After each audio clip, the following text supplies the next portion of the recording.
intro. Yeah, I mean, there's no interruption. I think we're good. I think it works.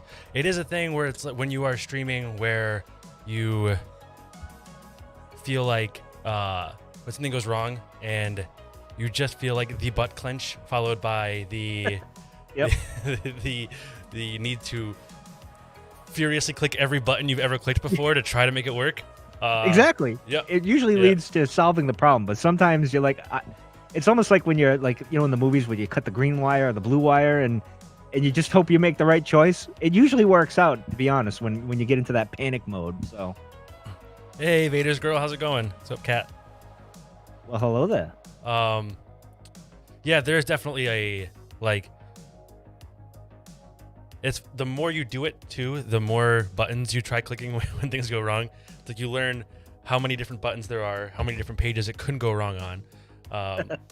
But yeah, so for those of you jumping in now, sorry, the late start, we had a little tech difficulty, but I think we managed to get everything sorted out. We have. All right, Mike, Yes, are you having something to drink tonight? I certainly am, sir. And I'm actually finishing off. Oh, my camera just blurred out. You just went into autofocus land. You hit. Yeah, here we go. Maybe you can see the High West. I can see Prairie. the High West. You got the Prairie? Is that the Prairie River? Yeah, I went with that. Hopefully, hey, I'm back. The autofocus thing. But yeah, I'm going with that tonight because this is actually a whiskey. When I bought this bottle, I'm like, all right, I'll try it. High West Prairie whiskey. All right, it sounds cowboyish, so I'm like, all right, I'll dive into it and try it. And that fits right in tune with your current iteration of midlife crisis. A little cowboyish, a little roguish. Yeah, exactly. So yeah, exactly. I'm the man with no name there or whatever, wandering the desert or whatever. Yeah. Or in my case, you want to be. Yeah. You think you yes, are. Yeah. Well, I'm in the shed. That's where I really am. The shed, the infamous shed. The shed of solitude, as I call it. Other people call it something else. But yeah, I got this whiskey. I want to say near the end of summer. I can't remember when I got it. Yeah, I remember when you grabbed it. It wasn't that long ago. Yeah, and I tried, and actually that's the end of the bottle right there, and it was a pleasant surprise. I didn't think and I'm more of a bourbon kind of guy anyway, so I tried it. I'm like, oh, this is pretty good. So it's been living in the shed, and I've been polishing it off ever since, and it's good. I like it. It's I can't get all the flavors like you. I'm not Mr. Pull out the notes, but I'm like that with tobacco too. I can't get everything, but anyway. Well, that's just a matter of doing it a lot and trying to find those things for a long time. Yeah, true. But what are you drinking anyway? Currently, right now, this current pour is Belle Meade Reserve, which is a, if I remember correctly, this is MGP. I know it's sourced. I think it's MGP. Yeah, this is MGP. Not quite. Used to be. The Belle Meade Reserve used to be barrel proof, but it is not anymore. It's slightly watered down all the way to 108 proof. So, I think mostly just they watered down a little bit to have a little consistency proof wise across the product instead of it having it vary so much. Yeah, it's still pretty close. I think it was 115 when it was barrel proof, but it's really good. It's a really, really good MGP bourbon. I would have had Elijah Craig tonight, but unfortunately I don't have a bottle. Strangely, I don't know why, but I've got this tiny little bit. Oh, I'm envious. This tiny little bit left of my barrel proof. And when I bought this, yeah, it was everywhere. Now it's not? I can't get the barrel proof anywhere right now, and I'm afraid to finish it because I don't want it to be gone. Yeah, well, I don't blame you there. I keep thinking about it, and I don't do it. I can't pull the trigger on it. See, I would have had that, and then I would have had regret after because I would have been looking for it and been like, oh, where the hell is this now? But yeah, I haven't had Elijah Craig in quite a while for some strange reason. I guess went into the High West and then the Japanese single malt. I can't remember the name off the top of my head for some reason. I always want to say it's like did you get the I remember what you got. Was it Yoichi? Was it the Yoichi one? Yes. Yeah. See, and I always wanted, and I've been playing too much Mario Odyssey with my daughter, so I'm thinking Yoshi every time I look at the bottle for some stupid reason. It's completely different, obviously, but that actually was a surprise to me because I'm not one for something like that. That was completely alien to me, and that was really, really good. I love that. That Well, was I recommend that. Yeah. Japanese whiskey is really, it's really approachable but not basic, right? Which is a thing I like about it a lot. It's so it's like it's born from the Scotch tradition, right? Like Yep. they brought it, a single person brought it back from Scotland to Japan, and the Scotch flavors were too intense, but they liked the method and flavors it had, just not the strength of it, and so it adapted and mellowed a little bit, and it's sort of like they sort of have the same flavor sets as Scotch, but in a more mild, approachable level. Like the volume turned down a little bit. Plus, then they do things like age it in or finish it in Mizunara casks and things like that. Different kinds of wood that you don't usually get in Scotch. It gives them a little more complexity. But I mean, I really like. I've got 2 Japanese here right now. I've got the Habiki Harmony, which comes in. I think I've showed you this bottle before. It comes in the absolute coolest bottle. Like that is just a class act bottle, right? Like that's big, girthy, big glass cork. Oh, I like that. That's like old school. Yeah, it's Frank Sinatra kind of deal going on there. I got to look for the bottle just to get the bottle. It's not. I mean, it's expensive, but not really. It's like $65 or $70. It's not crazy. That's not bad. And then I have the where's the other one I have? I know it's here. I just don't know where I put it because I have. Oh, it's right here, right in front of my face. I have the Nika coffee grain. Oh yeah. And the coffee grain I like a lot. I've had them. I've had the coffee malt once, but I haven't had a bottle. I just had it at a bar, and I was drunk, so my interpretation probably not great. But I have heard from other people. That's a good interpretation, though. That's the best one, right? That's. Well, I go with that one. I wasn't real fond of it. No, it was super sweet. It was like cloyingly sweet. But I don't. Is it more like a bourbonish kind of thing, or is it more? No, it's more scotchy. It's malted. Oh, it's super malty, and it's had like a super funky, cereally malt bit going to it. Would a bourbon guy like me like that more than? Not than the one you have. No, you would like like the coffee grain more. Okay. The coffee grain you'd probably like a lot. That's closer to bourbon. To my palate, I think that's closer to something you would like as a bourbon lover than. So I think the thing that puts you off with Scotch is the malt. I think the flavors that you've described not liking in Scotch is the malt. So I think you'd probably be happier with the grain. Yeah. Well, what's weird is because I'll even have like Battle Cry from Sons of Liberty, which is local to me. That's available here now. I haven't had it yet, but it's available here. I saw it on I saw it at the store. It's that's a malt as well, and I have to say the Japanese one is probably, for me, is probably slightly better. Although I haven't had Sons of Liberty Battle Cry in a little while, so I'll have to go back and try them both and see which I like more. But I thought they were both pretty reasonable. I mean, I remember the first time I tried Battle Cry, like I want to say 4 years ago. It was like strong. I was like, whoa, that's a little too much for me. That's the thing. You acclimate to that stuff, right?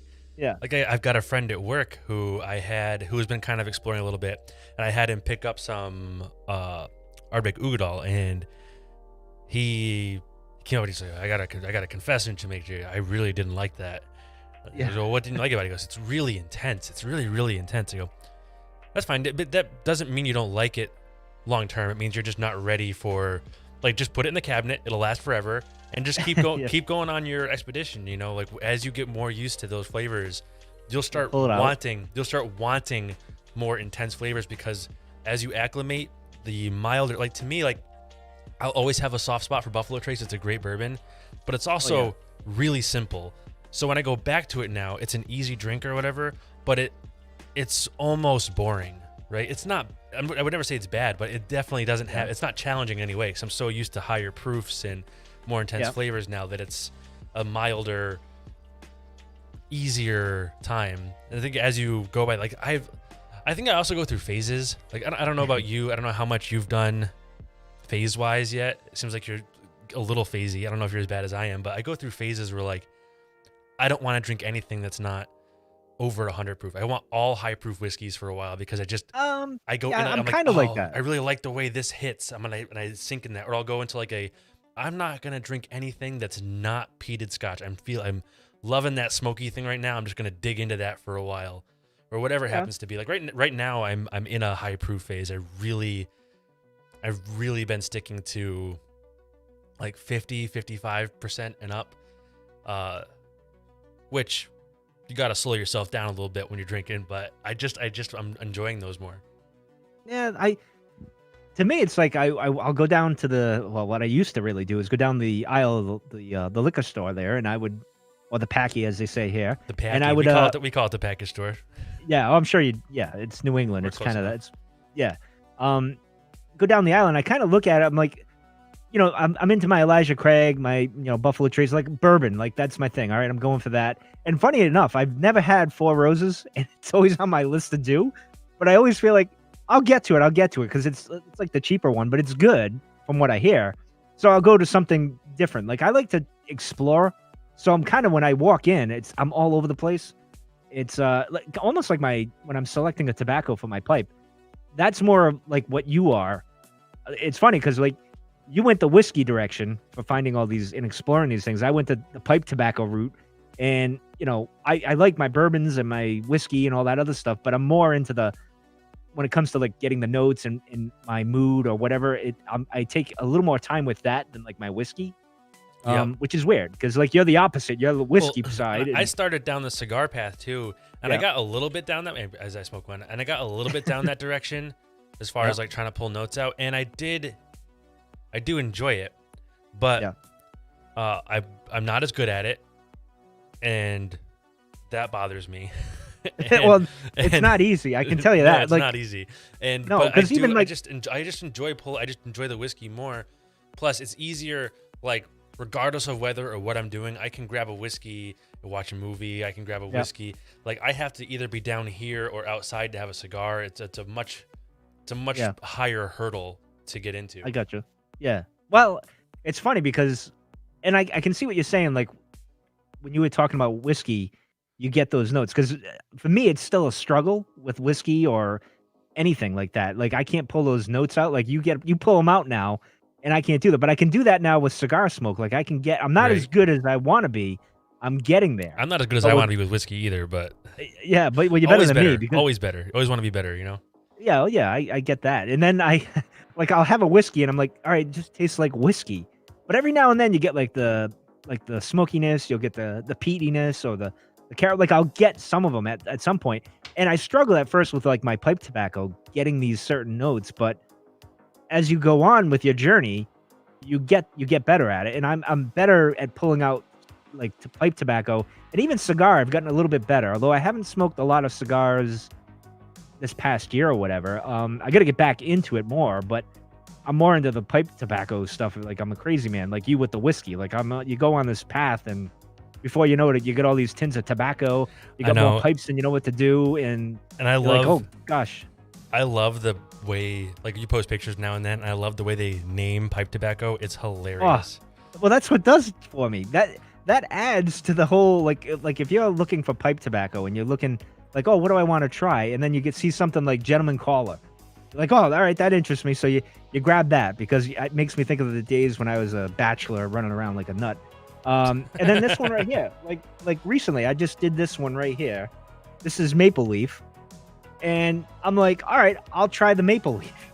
And it's got the maple, it's good. And so you base it off, it's kind of like going off of your mood, which is how I kind of do it with even my whiskey. Like I said, although it's a little different, like with pipe tobacco, it's kind of like seasonal. Like October, I was into like you got here, like the maple, the autumn evening. That's, another one of those tobaccos. It's all Sleepy Hollow is another. It's all stuff that makes you think of the fall. Right. Christmas, you had Christmas tobaccos. And now in the winter, you get some winter tobaccos. And then you get in the spring and the summer, they name it for the season. So it's kind of a seasonal thing. Whiskey's a little more complex and different when it comes to that regard. There's there's definitely still like seasonal whiskeys, although I would say it probably breaks down differently. Like I don't think there are very many whiskeys that you don't want to have in a season. Like I mean, exception of like maybe you don't want to have a super high proof whiskey outside in the sun in the summer, right? Something like that. But You'll feel that. yeah, Unless it's yeah, at night, like later at Yeah. night. I mean, during the day, you're cutting the grass and you have that. No, no, you're bad gonna idea. regret that. Yeah, that's not good. But maybe like outside of that, there are definitely certain whiskeys that flavor profile closer to certain holidays or certain seasons, but it is not as distinct as like what you're describing. Yeah, no, it's a completely different. I mean, it's the same, but it's not the same. I mean, pipe tobacco is more of a romantic type thing.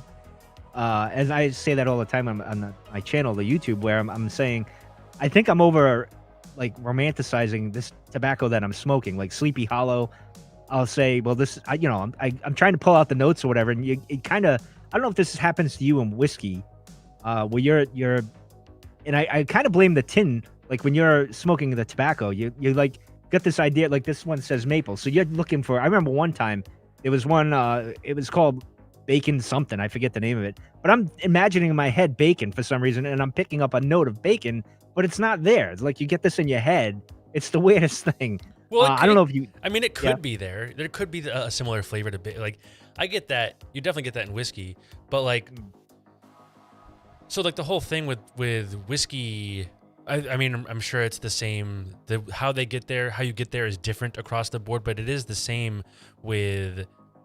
I'm sure it's the same idea with cigars and pipe smoke as whiskey. It's, with whiskey, the way they get there is when you put the alcohol in the new distillate in the barrel, Yep. it reacts with the charred wood in the barrel, and there's actual chemical reactions, and it actually produces chemicals as the alcohol and the oils and alcohol in the distillate react with the carbon and whatnot in the charred wood, and as it creates new compounds. Those compounds are the same or similar compounds that are responsible for the flavors showing up in bacon it's not actually the flavor of bacon, Yeah. but it's the same, you're tasting the Trigger. same compound Yeah. that gives bacon its flavor. So like those where the notes come from. They're not normally as intense, but that is how you get like that association. The thing, when you say romanticize, the thing that comes to my head on this stuff is the thing that I get is I regularly, so I don't get this as much. I do get it with cigars, but nowhere near as often. I get it almost every time I sip a whiskey. And I'll get a flavor that will trigger a sense memory. Like I talked about I talked about it on like the Ardbeg. I think it was the Ardbeg episode. Yeah, it was. Where like the meaty smokiness of that, every time I have it, reminds me immediately of the first time my friends and I tried to smoke Oh yeah, brisket. I remember that one. Yeah, Yeah, like, you said that. The it's- disaster that was. Yeah. I mean, it came out great, but the whole thing was a shit show the whole day, right? Yeah. And like I get that sense memories, like I'll have man, I'm trying to remember which one it was now. One of these bourbons over here is so appley that I immediately think of like my grandmother's apple pie. It's not, it doesn't taste like an apple pie, but it has just enough of the apple and just enough cinnamon that it Triggers in your triggers head. that memory for me. It triggers that sense memory. And that's one of the things I love about this as a hobby. I don't know. I struggle with calling whiskey a hobby. I mean, it is, but it's also like a kind of a degenerate thing to call a hobby. It's like, Well, pipe smoking is like that as well. I mean, it's a cigars, vice. all those vices. You feel a little It's a like vice. eh. It's you see the thing with pipe tobacco, like a tin like this, like a 2-ounce tin, is like at the most $14. And you spend a weekend, like I will this weekend, and you start perusing around, and again with the, like you said, like the names that they give the tins, and you're like, oh, I want to try that. It's like picking candy almost. And before you know, you got all these freaking tins. It's a hobby that's, and I've said this before, when I was talking to my fellow pipers, is My it's fellow pipers. yes, that's what we are. We're I'm the gonna start pipers, calling you man. the Pied Piper. Well, listen, you need to get you got like the beard, you got the physique for a piper, my friend. I'm just saying. We I put don't a know. little I captain hat on you and a little corncob pipe. You got it, I man. feel like I got the cigar physique too. Yeah. Oh yeah, you do. You do. You got it. You can do whiskey, cigars, and pipes, Joe. You get all three. Like Because you I'm got a the look. man. Oh, you need a flannel now. You're a man. You need a flannel. Look I at have- my camera. I have a lot of flannels. I'm not surprised by I that. rep the show though when I'm here. You know. I see. See, mine, you can't see it. It says whiskey helps on it, but you can't see it because I'm all dark. Your lighting's, you're backlit. Yes, exactly. Well, who wants to see me anyway? But, I do. You know, I would love to. you're so Hey, sweet. so I don't know if you yeah. saw. I shared a thing. Yes, I with know you did. I Uh, have with, it somewhere. Wait, I have it. with some dumb things we could possibly talk about. Yes. See, here we Um, go. I got it. Because we don't necessarily have to stick just to whiskey. No. Although we're probably going to mostly.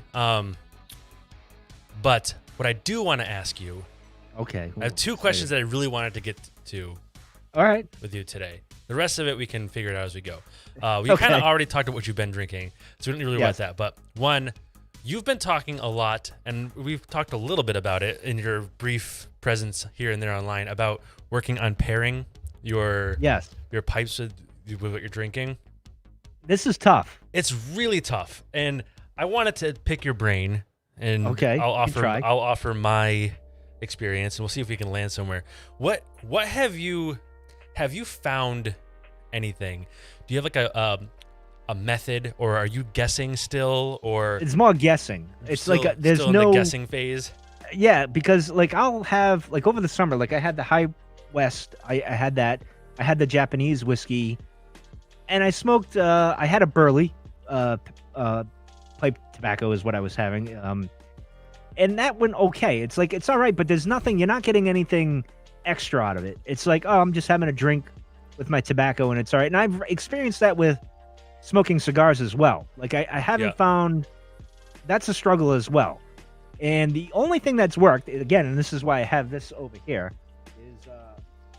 is this here. Let me see if I can get my camera here to kind of cooperate. Is the maple tobacco here that I got here Yep. from Boswell, which is an aromatic, so it smells like if I was walking by you, you would smell something pleasant. It's not like a Virginia or a straight Virginia or something like that, Yeah, where but you're like, oh, You yeah, know, so quick Yeah. side jag while you're talking about that. I'm yes, only slightly familiar with the various different okay, incarnations, the aromatic versus what do you have, like English yeah, is the one, English, right?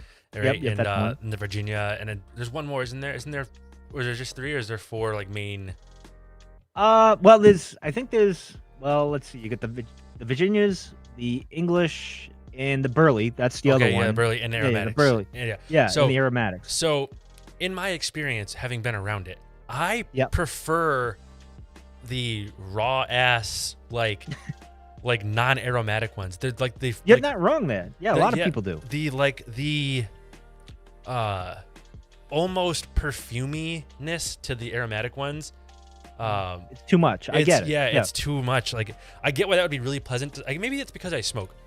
It might be really pleasant to people who aren't big into the smoke. Maybe that's like the Yeah. big draw. Like you can smoke around people who don't smoke, and it's easier because it's not harsh.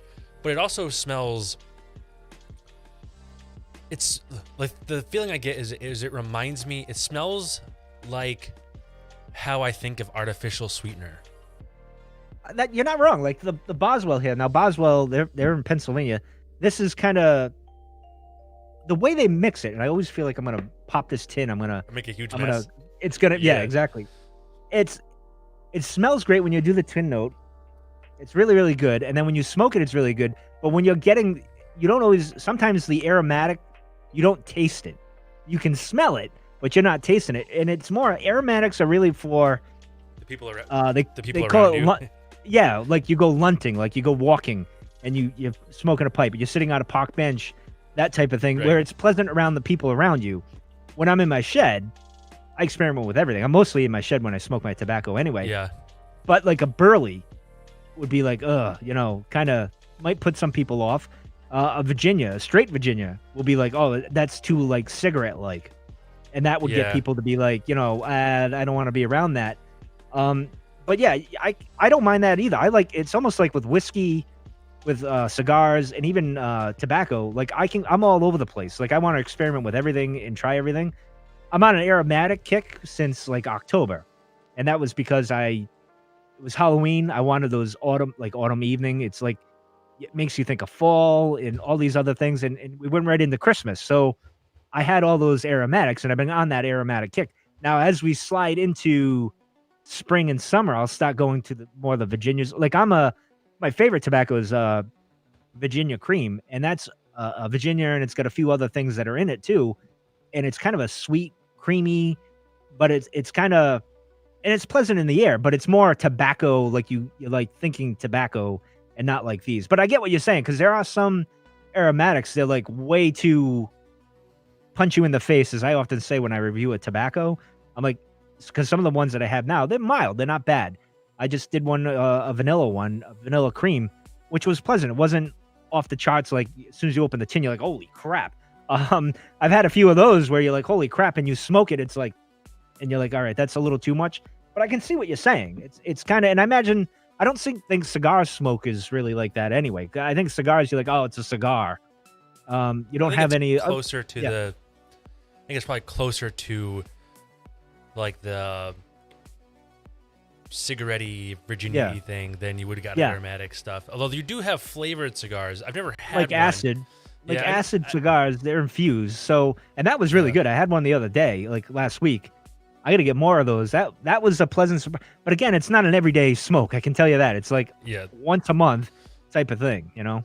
So, but yes, back to the pairing. Pairing, right. So I found two things between reading and trying that seem to be a good starting place. I still have a lot of dialing in to do on them, but here's the two things I found so far are one, you either go against or you go totally with. So okay. But you have to do like one or the other. Like there's like the gray areas are rough. So you either do one that's super complimentary, like if you have a sweet light cigar, you go with a sweet light whiskey, or if you have a really strong cigar, you go with a strong whiskey, something that is in a similar flavor profile that complement each other.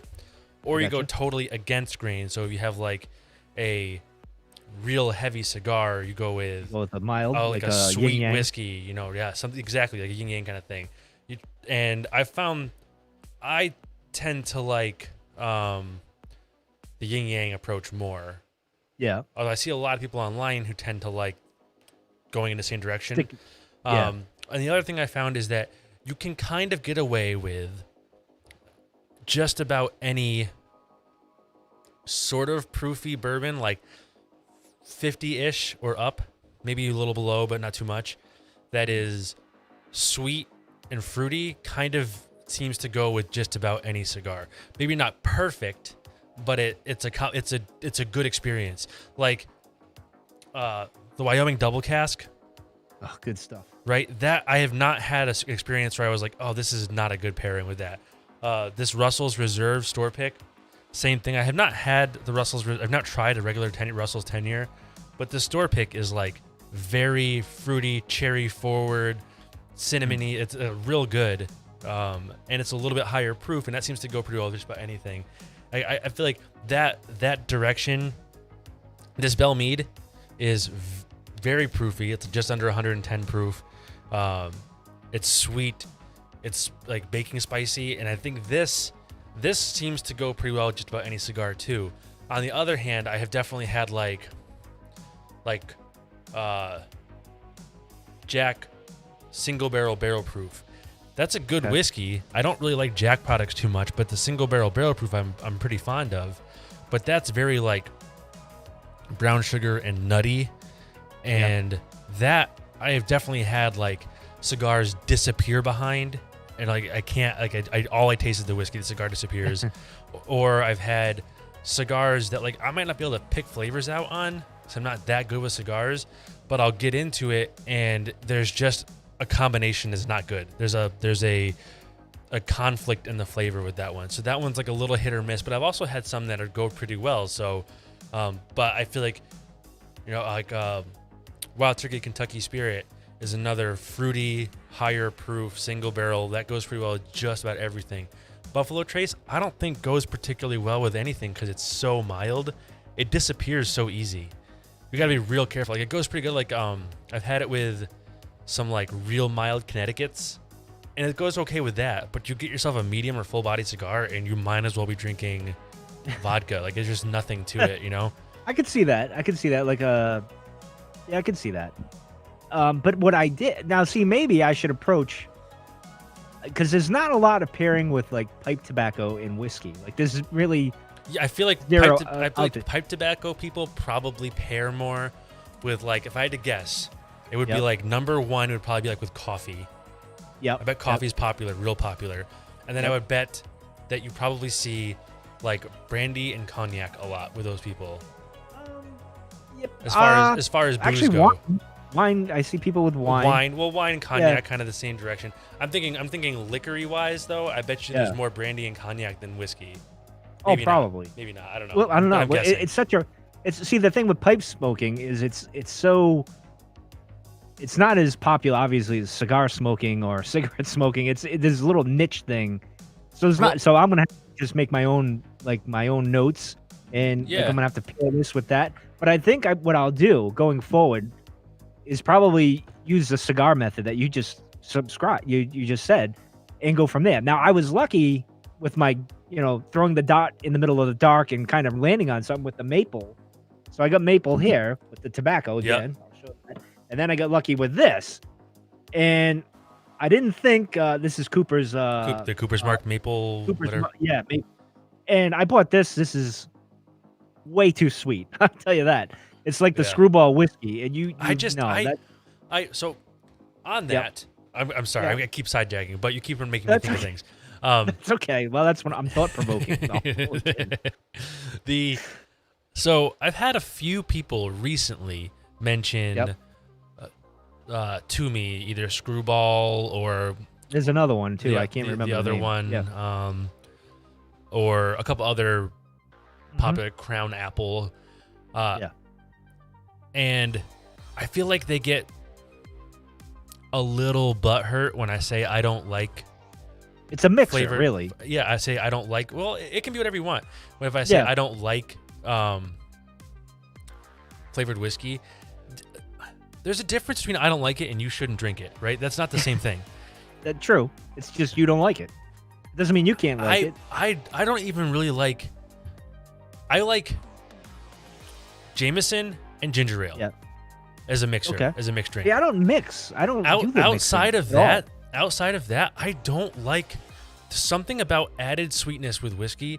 I would much rather have a glass of Coke and a glass of whiskey than mix them. When I mix them, I don't find the end product that good. I just don't like sweetness with my whiskey. I prefer it to be a separate thing. So like under those rules, I'm definitely not gonna like Screwball or the one exception, which I have not gone back to in quite some time. But in my youth, my Your younger, youth, huh? my younger. Well, listen, I'm the old bastard here. you're old, but my hard drinking days are like a decade behind me. So, Yeah, mine too. Mine are several Yeah. at this point, but Um, yes.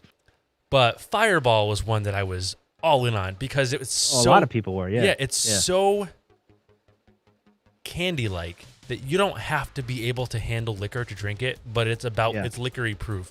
That said, I don't think I would ever sit down with a glass of Fireball and sip it, but in in shots it's fine. Yeah. I wouldn't buy it though. I mean, I might buy it for a party if people wanted it around, but I don't think I'd ever buy it for me. There's none in the bar. I don't Yeah. have any flavored whiskey in the bar. See, now here's the thing. Now going back to when I was, before COVID, you could walk down the aisle of the whiskey, well, the liquor store. You probably could now. You could go in there. I believe you could now. I just haven't been there in a while. I was walking down the aisle one day and I saw the Screwball thing. And of course, I like what they had. You read the label; it has a funny, crazy thing, and I'm a bit Yeah. of a screwball, so I was like, all right, I'll go with that. And I tried it, and I only did a little shot glass. So not last year, but 2019 when I saw it, like that fall, I'd do a shot glass, I'd have it in the shed, and I'd just sip it a little with the Yeah. pipe, and it worked out well. I don't recommend slamming. It's too sweet to just like slam it back or anything. It's really a mixer, really, and it's very sweet. Now this here is not as sweet, I don't think, but it goes well with the pipe tobacco.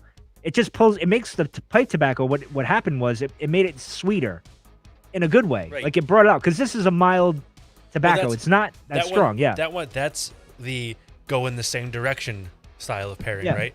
They're both Yeah. maple. They're, I'm sure there's other overlapping notes between the Yeah. two, and that's, you're going down the same direction. I think that's a good way to go. And what I've been doing, and I think you could probably start with what you've got. So like what I did is I found a pairing I liked, and I said, okay, this works. I'm gonna try getting a little harsher on the cigar and a little lighter on the whiskey, and I used that as like a starting point and moved in opposite directions. They're moved in the same direction. I kind of built like, well, these two go good together. These two here are a good starting point. This whiskey is X proof and it's kind of sweet. I bet if I go a little bit less sweet with the whiskey, a little bit sweeter with the cigar, that'll probably be. And I found combinations that weren't good and combinations that were, but I kind of used them. Like, so you could start with that and say, well, what's a slightly stronger tobacco? I'm gonna go there. Now, let's pick that tobacco and we'll try with that tobacco. We'll try a slightly stronger whiskey and a slightly sweeter whiskey, and go from there. Go so in you both have your directions range. and see which way it goes. You find your range, and then you pick another tobacco that's a little bit further in one direction than the other from the last one you did, and you kind of do the same thing, and you pull steps for each one. Yeah, now that's a very idea. slow, methodical way to do it, but I feel like that's kind of the way I've been doing it for the most part, and I feel like while I'm getting a lot of ones that are not great but are fine. They're like, I probably liked this way better. I probably like that way better. I'm getting some knowledge on it. I'm getting like some experience with what works and doesn't. So maybe someday I'll be able to just be like, for that kind of cigar, you're going to want this kind of whiskey. I'm not anywhere near there now, but I definitely have like an idea. I have ideas. I have like a vague starting spot. Yeah. Well, see, now because what I was doing was just pulling the tin off, getting those notes and not writing anything down. So now I actually got a notebook. I decided to get a little more scientific with my tobacco. So I'm writing things down. Now I'll add into this now with the tobacco. I'll put what I was drinking, how strong it was, and all that. I'll add a little more facts to it so I can go off of that.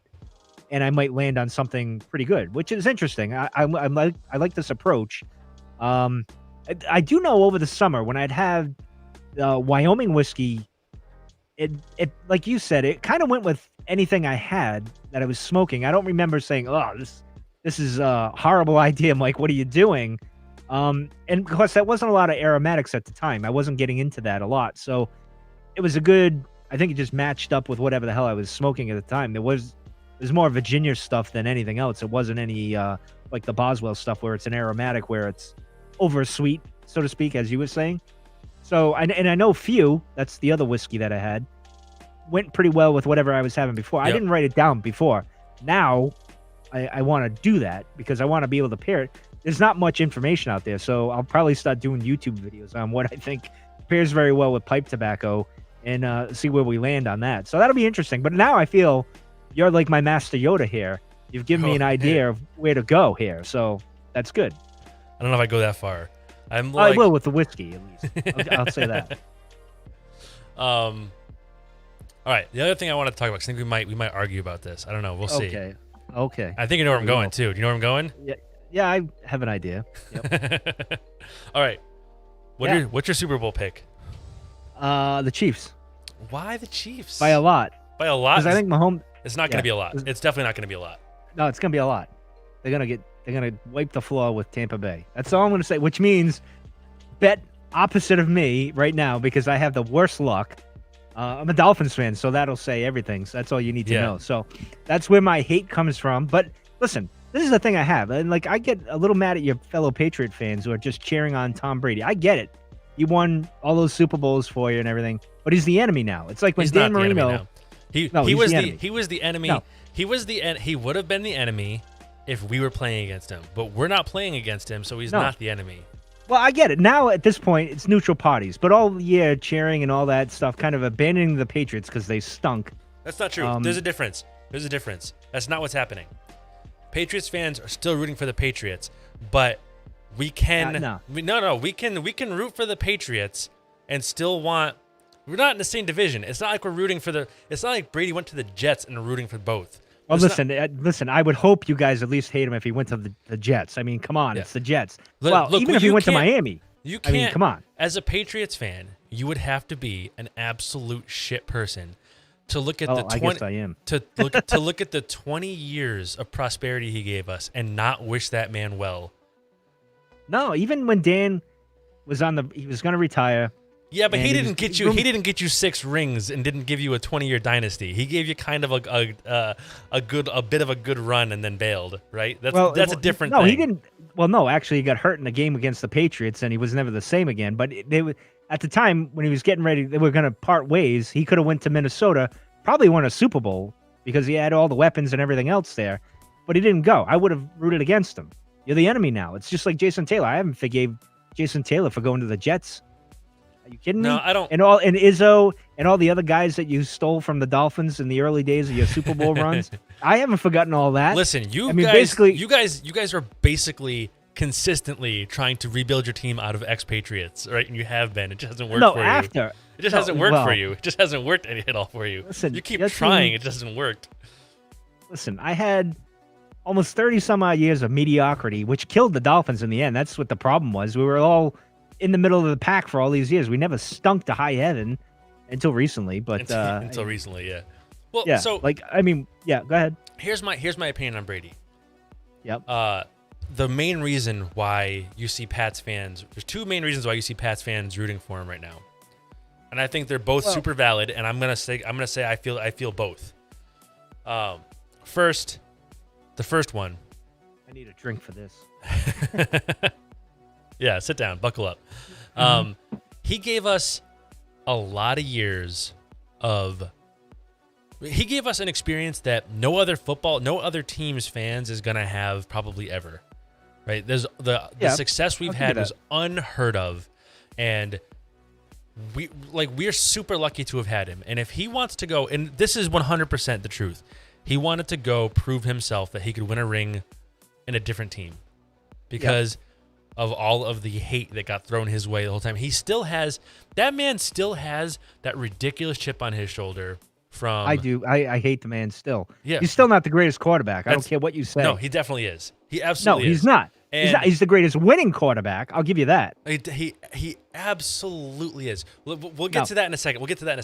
We're in this argument right now. Okay. All right. So he wants to go prove himself. Which is fine, because to be honest, I would probably do the same thing. And I think the reason everybody in his position would want to go prove himself. And Pats fans had to listen to people like you.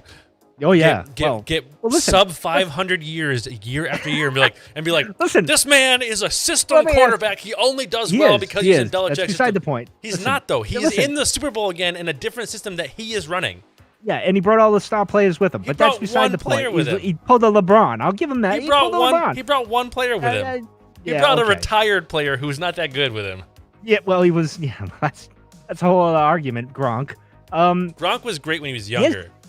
Here's the thing. I never thought Gronk was that great. I mean, he was hard to cover. I'll give you that, but I didn't think he was. Listen, he broke records for scoring tight ends year after year. He was great. Anyone could have done that when you're playing little boys that are on top of you. Like all those safeties and defensive backs were like, it was like me covering them. I mean, for God's sakes, of course he's going to run in the well, then why wasn't every other tight end doing it? I don't know. Because what you're saying is false. No, I'm going with it because I'm a Dolphins fan, and you want me to hate your team anyway. Do you want me to sit here and say, "Oh yeah, great"? Oh, you're the enemy. I'm supposed to be this way. Okay. I mean, the one thing we'll agree. Actually, 2 things we'll agree on. Maybe 3 if you want to count the Colts. Is the Jets and the Bills? We at least we have that shared hate. Right. So yes, we can share that and go from there. So here's the honest truth. I will say this: if the Bills went in, he would have trounced the Bills easily and won the whole thing. Mahomes is just really good, man. But here's the thing: Brady is not playing Mahomes. Brady is playing the Chiefs defense, and Mahomes is playing the Bucs defense. Yep. The Chiefs defense is suspect, and they've had issues all year.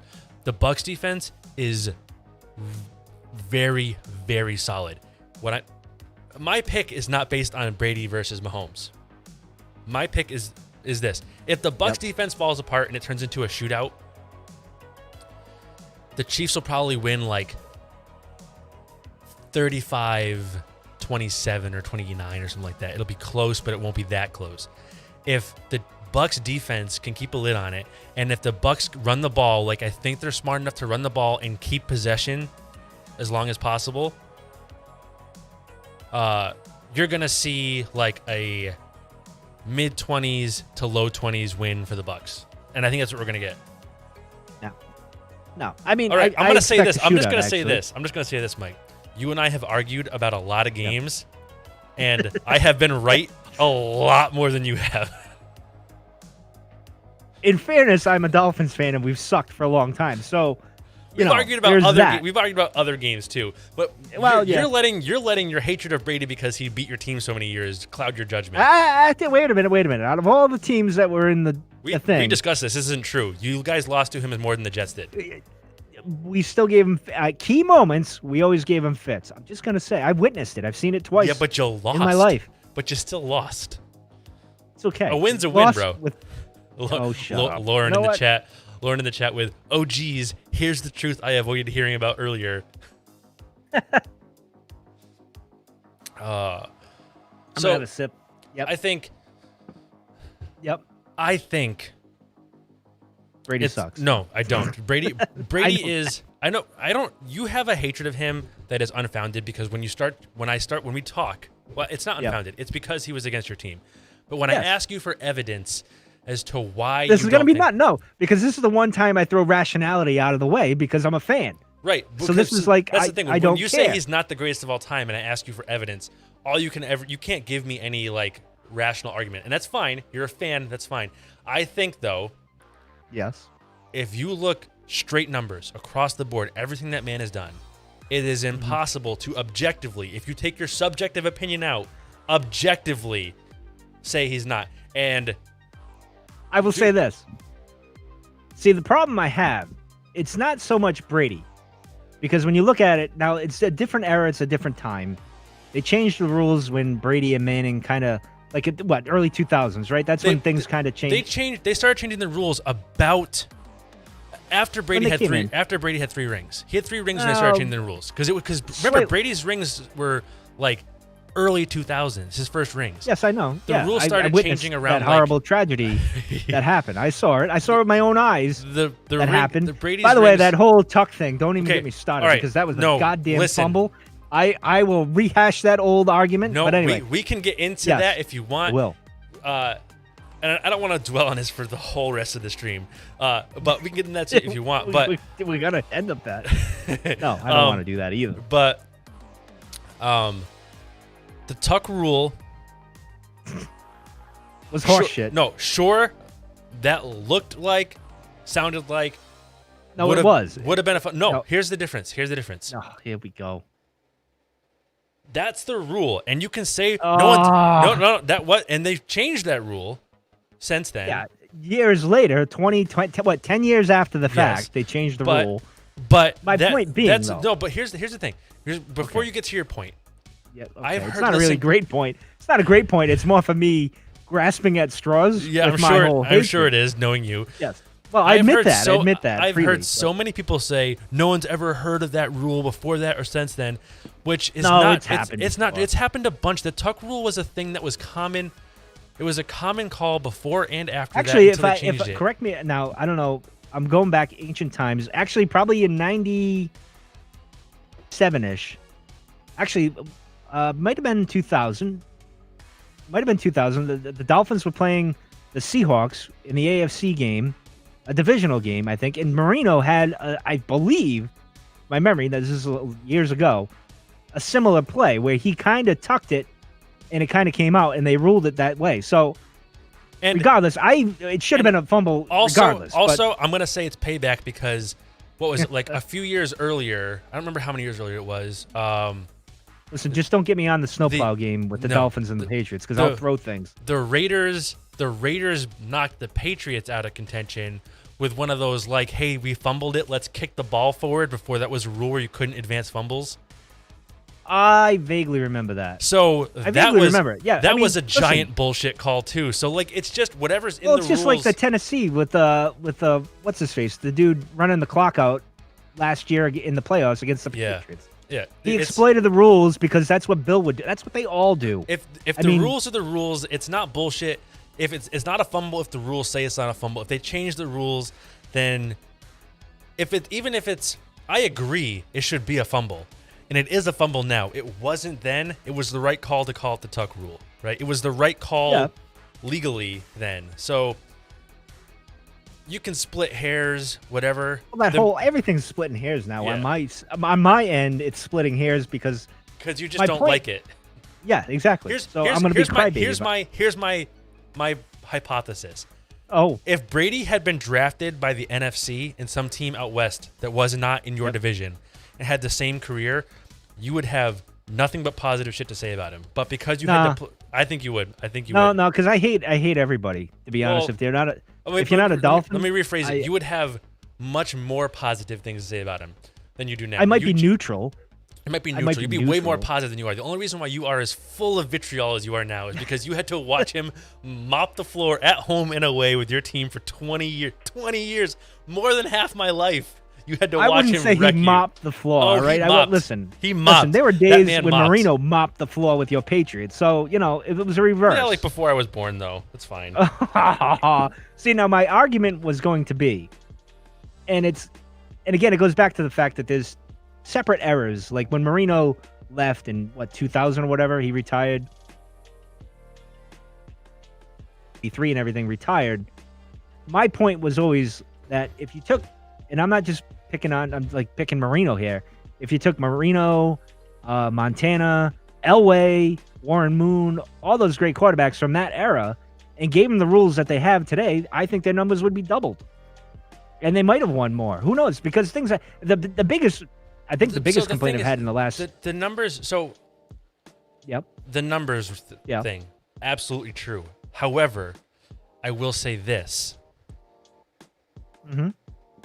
they wouldn't have been the only quarterbacks. The great quarterbacks of yore would not have been the only quarterbacks to get a benefit out of the numbers to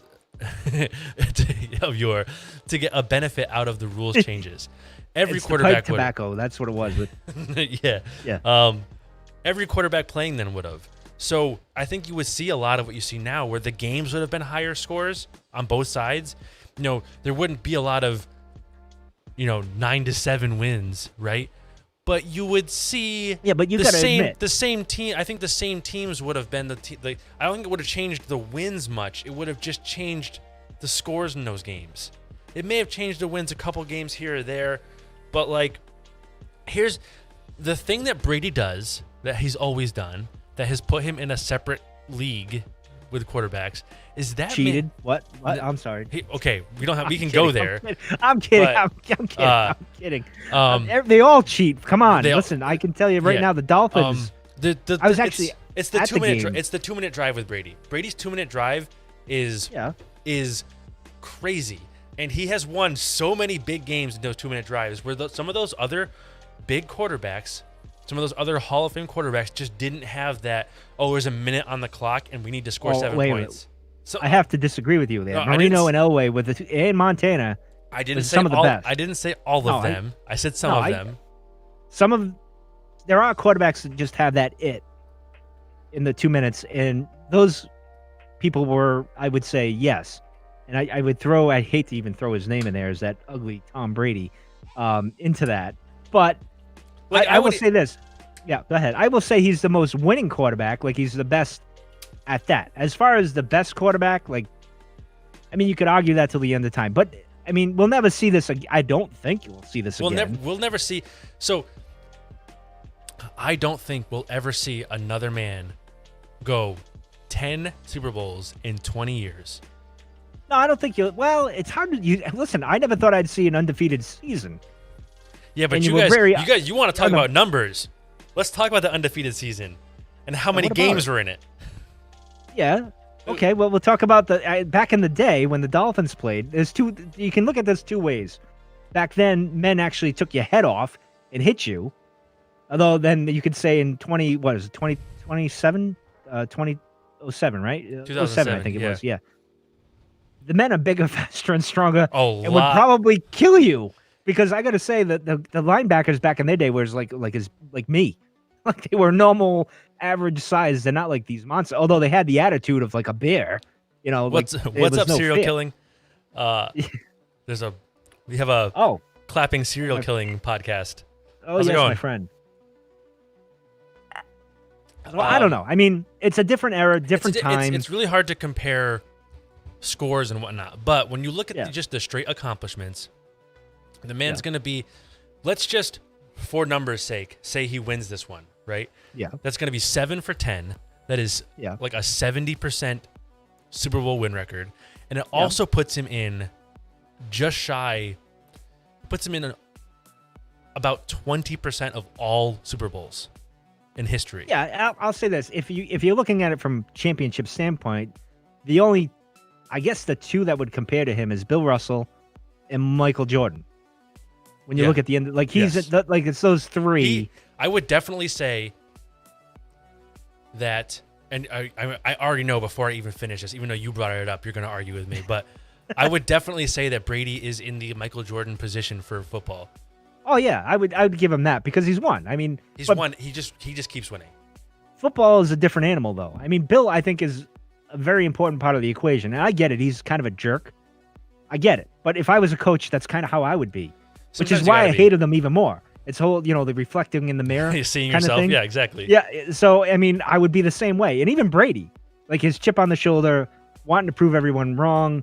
It's all the same thing. And maybe it's more of me because it wasn't my team. So, of course, I think that definitely plays in. Yeah. So, I mean, what do you want? I hate the guy. I can't help but hate the guy. I mean, if we went, I just want him to.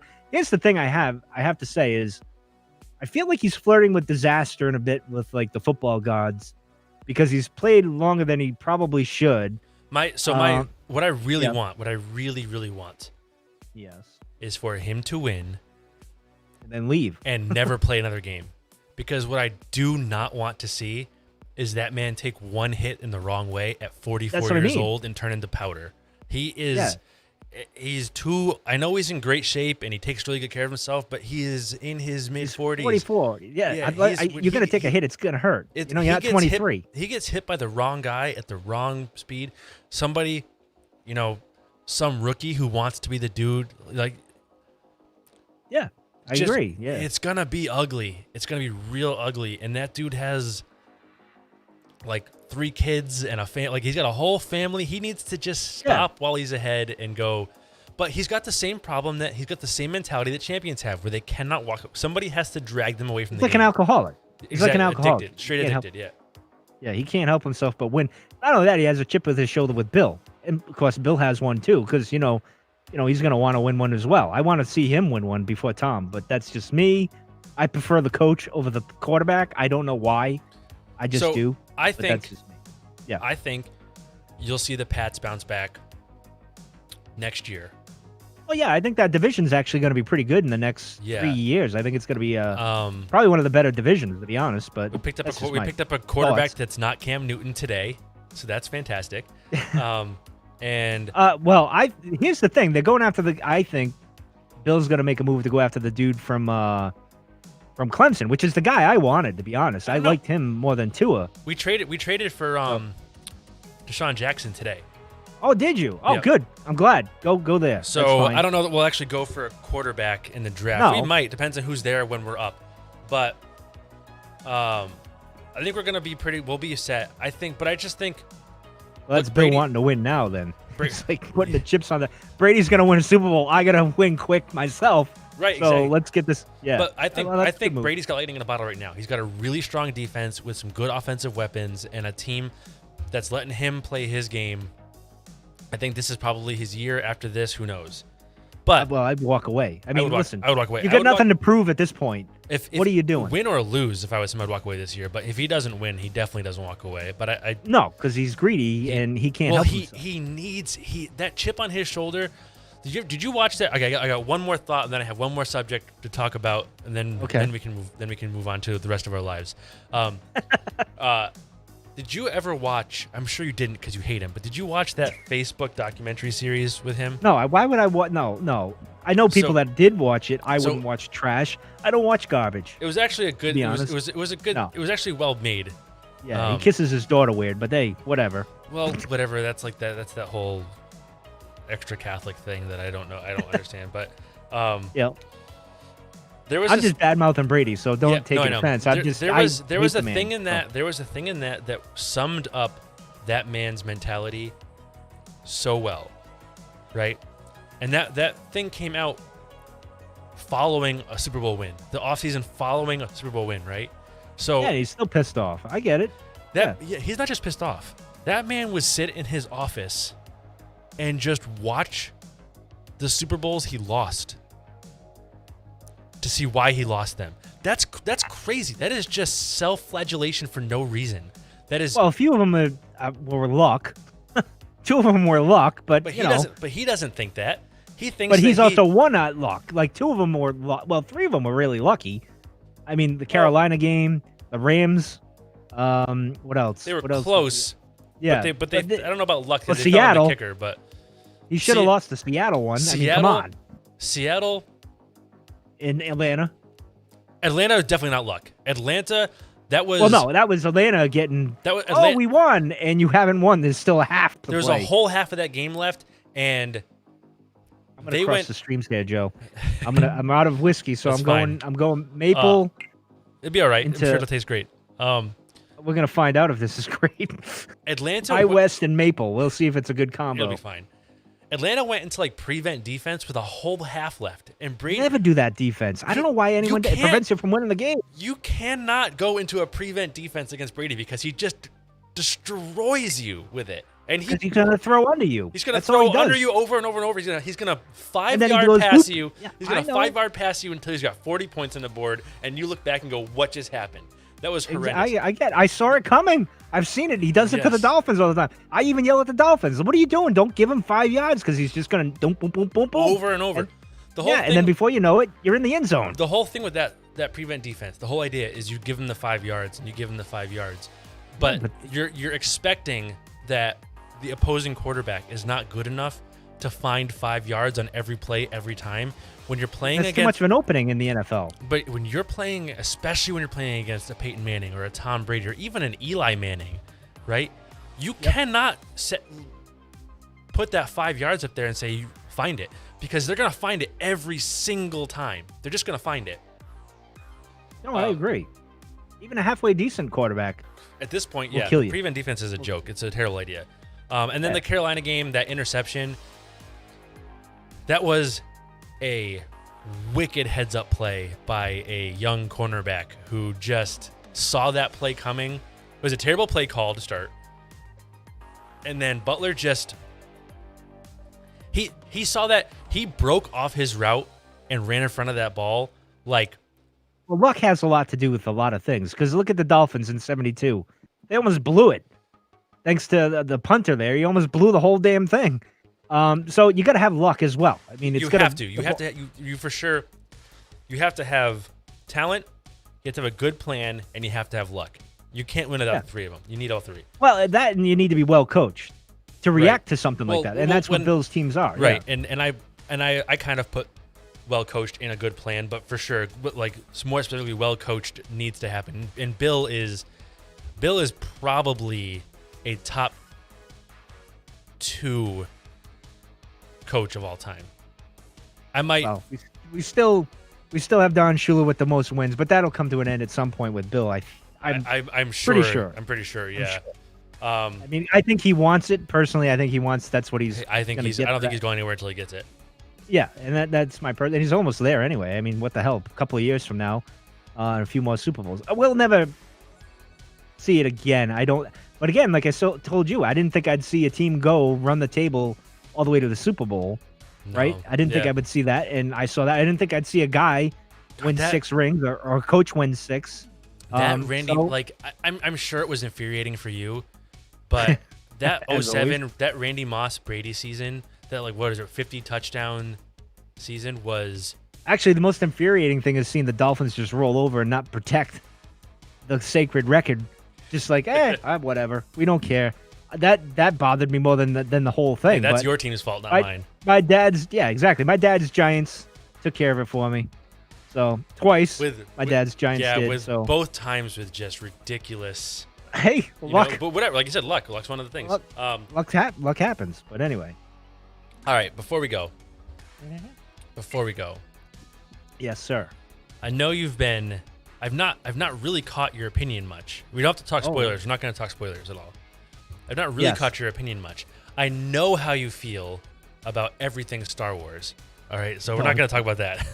Oh, thank God. We're gonna keep that out of here. Oh, but thank goodness. Yes. I've not really caught your opinion. What are your thoughts on semi-generally on WandaVision and even more generally on like the direction you think they're going with the Disney Plus stuff for Marvel? Here's the thing. For me, because it's different than Star Wars. With Star Wars, I'm like a very invested. Yes. As you know, yeah, I know you are. Podcast, the in-depth and stuff. With the MCU, I've always been more of a little more than casual fan, right? I know what's going on. I know what goes on in the comics. It's interesting. I can see and here's the thing, like when they deviate from what the comics or something, I don't get bent out of shape where I would with Star Wars. So like I would lose my mind. There's the thing with deviating from the comics is in the comics, they've already set up multiple universes and multiple timelines. Oh, yeah, there's already different completely unrelated different stories for Steve Rogers and for Logan, right? So you don't have to adhere to a single thing to be. You don't have that baggage. You don't have that baggage. Whereas Star Wars is like one storyline and one thing, and if you that's it. It's that there's not that gray framework, so you don't have to follow that with. But it's like with He-Man. I always like what Jonesy and I did the Manny Faces thing. Manny Faces, right? Like you could throw anything on the wall with Masters of the Universe, and we're fine with it. It's the goofiest thing in the world. Terrific movie, just the best movie. It's so good. No, we're not getting into that awful debauchery. I still really want to do a watch party with you. Well, maybe someday we'll do it. With that's just awful. That movie is awful. But back to WandaVision. So I wasn't expecting too much, right? And I think it was a good move on their part to give 2 episodes the first run of it, because I think you got to get your mind around where they're going, because it's different. They went in a weird direction, and I think we're gonna. This has been rough. I'll say this: it's been like a fun acid trippy thing that they're doing. I guess it's my best non-spoilery way of saying it. It's and today was a thing. Interesting. That wasn't Luke Skywalker level, but it was close. It was close. That was unexpected, and I'm glad they did it. Although I got more questions, because this is the thing. Like, and it kind of like the Mandalorian. Like we'd have questions, right? And last season, like they hit you like within 5 minutes of the episode. Boom. Yeah, you were right. This is where we're going. And then they'd give you. Then you'd have like 10 other questions. Like, how the hell? What? Where are we going? And this is like a mind trippy thing. And I don't know. I love it. My daughter and I, we have to watch it together. So yeah. Before we came on here, I watched it with her, and it was fun. It was a trippy ride, and then see her face when she put 2 and 2 together with the end there, because she watches the other stuff. Like she watched the other, rendition of what the Fox stuff. Yes. Yes. And to see that happen, she was like, "Oh, wait a minute! Now we got all these other things." And then someone says something in the show, like they recast, and you're like, "Wait a minute! What does this mean for the whole universe?" Right? Exactly. Like, where are we going with this? And so I think if you line that up with the rumors and with the already announced titles, so we don't know anything about just the titles. I mean, so remember when they announced all these things at first, whatever it was, like a little over a year ago? Yeah. And What If is one of the titles they announced? Yeah. Right? Are you at all familiar with the What If series? Oh yeah, yep. I know about it. Yeah. I've never dove into it, I've read like bits and pieces, but I did not read the whole run. But when I saw What If announced, I went, if they're willing, and they said that all the stuff that they're doing, everything is tied to the MCU. And then they announced What If, and I thought, that's the weirdest thing. That is such a that is so far into the comic booky direction, so far beyond what they've been willing to do with the movie so far, that my initial thought was like, they're gonna get weird with this stuff in a interesting way. And then, they announced Doctor Strange and the Multiverse of Madness, and now you have multiverses in the title. Spider-Man. Spider-Man as well. And then Spider-Man 3 is supposed to be Right, and then they What? started Yeah. kind of talking about the casting for Spider-Man 3 with like some of the Sony Pictures, the old Spider-Man movies showing up. Like they've already announced Jamie Foxx cast as Rhino. Electro. Yeah. Yeah, Yes. again. I know what and, you're saying. Yeah. I clearly the whiskey is working. Well, by the way, this is a good combo. Like after, it's I'm not sure. that bad. Look, there's very Yeah. few whiskeys that are not good together. So I thought I knew I expected going into this that it was going to be weird, and I still was unprepared for the level of acid trippy that they hit with the series, and I'm so here for it. I think it's going to be. I think so. Like this series, I believe season 1 is supposed to end as with a direct tie-in to Multiverse of Madness. Well, that's what they said. Yeah, that's what they. I believe that's it's. the I big. believe I it's think, season 1. I think that's the Luke Skywalker cameo they were really Yes. hinting at. And I also this, saw This I also- wasn't expecting though. That no, was like, this was oh. great. And then I also saw in a spoilers for Spider-Man: Far From Home, which is an older film now, a couple years old. Yep. So if you I haven't think seen it, it's we're not your good. problem. I think we're good. Yeah. At the end of, and light spoilers for WandaVision, but not really. At the end of the post-credit stinger, where Nick Fury is on the spaceship, the Sword spaceship. Yep. Remember, he gets that call and he gets up and walks away from the chair. He walks over to like that console, right? Yeah. He walks over to that console. On that console, when he's on the phone, is a picture of the hexagon. See, now I have to go back and look at it. Yeah, I saw the 'Cause here's the screenshot thing. today, and I went, so now, because that also lines up timeline-wise, because we are, confirmed now, immediately post, The snap, the blip, whatever. Yeah. the unblipping, right, or immediately Yes, post you said- Endgame, right? So Yes. Which was trippy. that too, was a when you sweet see- scene. I loved watching. That was such a great scene. Not Which was great. I thought it was better than Endgame, right? Because you see the chaos that would happen if that happened. Like it was more. It was grounded. I thought it was more of a what's the hit you. Yeah. what's the comic run? Damage control? Damage. There's a comic run Yep. that takes place, and it's a Stark Industry. It takes place normal people, no heroes, and it's a Stark Industries business where normal people, and they nod to it in Homecoming. Remember when Michael Keaton's character is cleaning up the mess after, and then the Stark Industries boys come in and take the job over from him? That company, that Stark Industry company, is from that comic run. It's like Damage Control, I think, or Damage Inc. something. And it's a Stark Industries company that gets the government contract to go clean up all the cities after Avengers fights, Chaos. Yeah, right? Yep, yeah. But Sweet it's all, gig. but the whole comic run is from regular people's perspectives, and I got wicked vibes of that watching that scene where it was like the non-hero perspective of The what chaos was, and of the whatever chaos happened, that was yeah. coming back. It was like just hospitals overrun and people everywhere, which would happen because obviously, Infinity War, you get the snap, everyone disappears, and then Endgame takes place 5 years later. And everyone's back. Those people would all population condense down to be near people because there'd be way less people on the planet, and you wouldn't like people who are used to living around people would not just live on 100 acres then, right? They would seek other people, but then people come back to where they That's were. me. I'd be in my shed. That's it.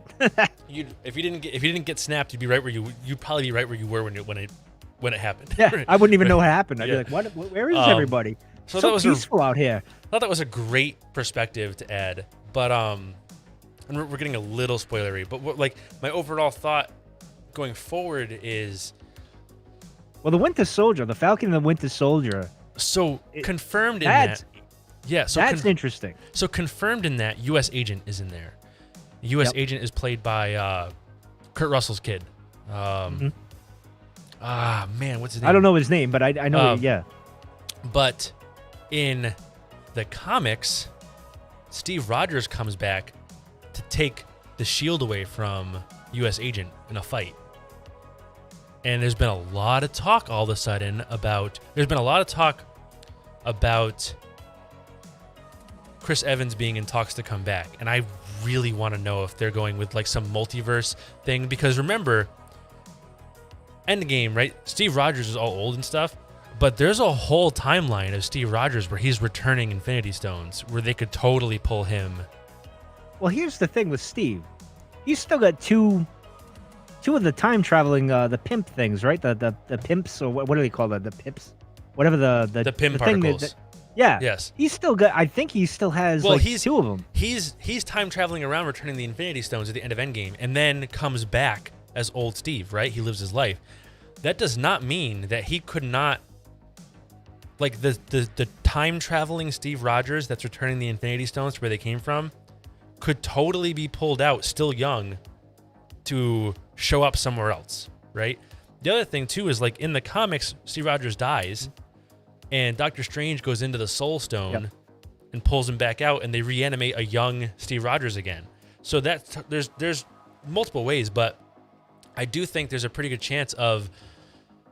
I know this is so far from whiskey related, so hopefully y'all are enjoying this. But by the way, Belle Meade Reserve. But I think there's a feasible way where they could rope in. And, you got that Loki series where that's going to be Loki time traveling with the. That's gonna be weird. Very, like, there's so many opportunities for this to get super weird, and I think that is such the right direction. Everybody was so worried about what the MCU is going to do post Endgame, right? Well, what if it turns into a weird Acid trip. Like, there's so many options on the table now, and instead of trying to just recapture the same lightning in a bottle with different characters and do another big huge story arc, what if you bring in X-Men? Well, WandaVision is opening doors all over for the like the X-Men, and that, I don't want to get too spoily with that, but that's leading to things that are, and not only that, the brilliance of this show is all these little hints that are going off, like with certain things. Like, you pick up, like, something will be said kind of in jest, like in today's episode, about a certain character, and one character kind of just glossed over it. You could tell there's some kind of a tension there, right? Right. So you're asking, what is that?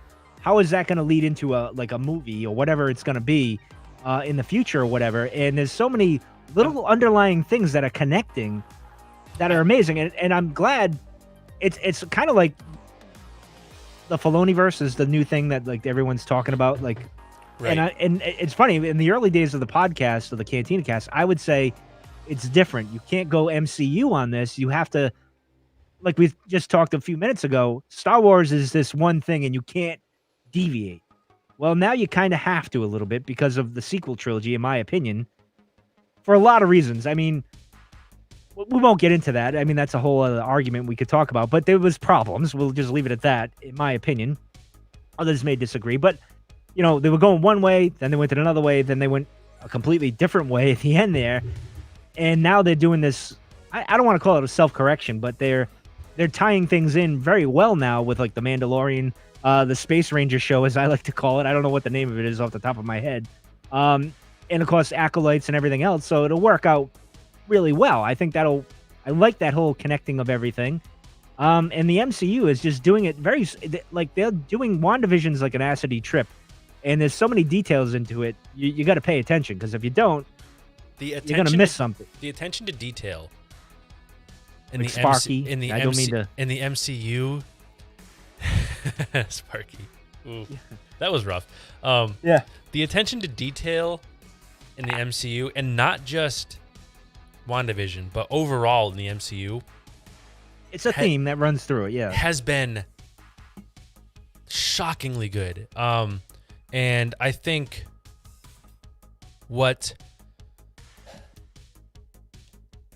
I think Star Wars still has to stay more rigid, but I honestly think what they need to take from the MCU stuff is not the gray framework, but the attention to detail, because I feel like post Disney there's been very little attention to detail in Star Wars. I'll give you that. I feel like that's been the biggest problem. Yeah. Unless there's certain individuals involved with something, if it's different, it kind of, you can tell there's a disassociation if you will. But the one thing I saw Feige mention is like there's no reason that Star Wars and the MCU couldn't cross over. Let's not cross the streams. Let's not get too crazy. So technically, yes, I understand that, but no, we're not doing you know where this. I'm going, right? We're not doing it, Joe. So We're not. Here's what I would say. I would be okay with the streams crossing if it crossed in the MCU.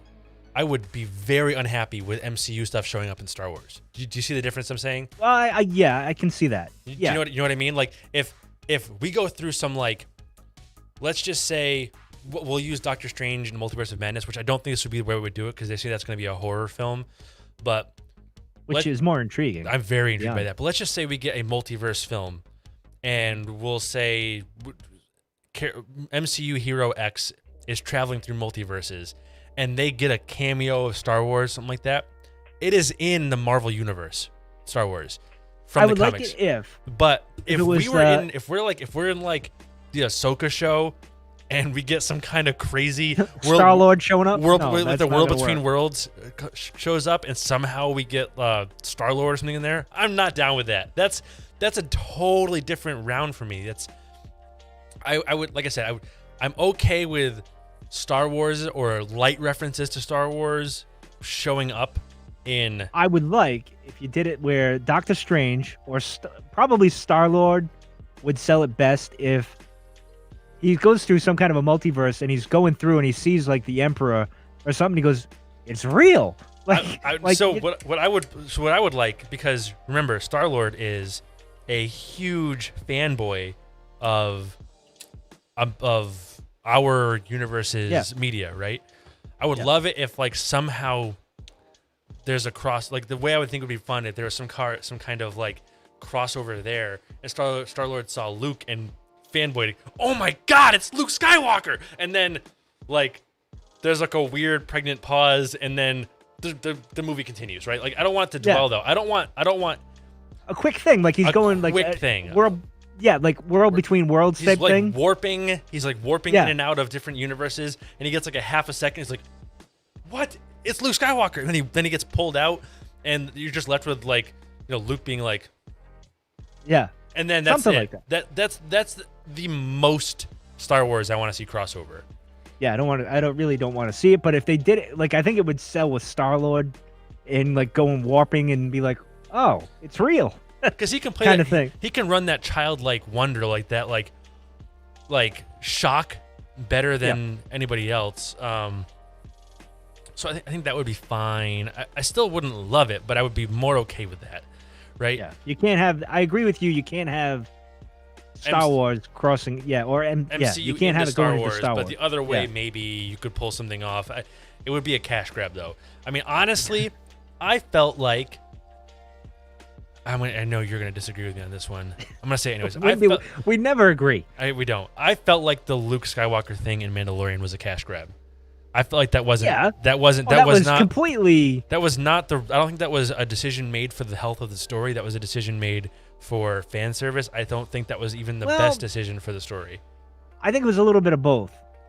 Because story-wise, you could argue like the only Jedi that made sense, if you weren't going to go with, like, Ahsoka showed up, all right? You weren't going that route, right? Okay.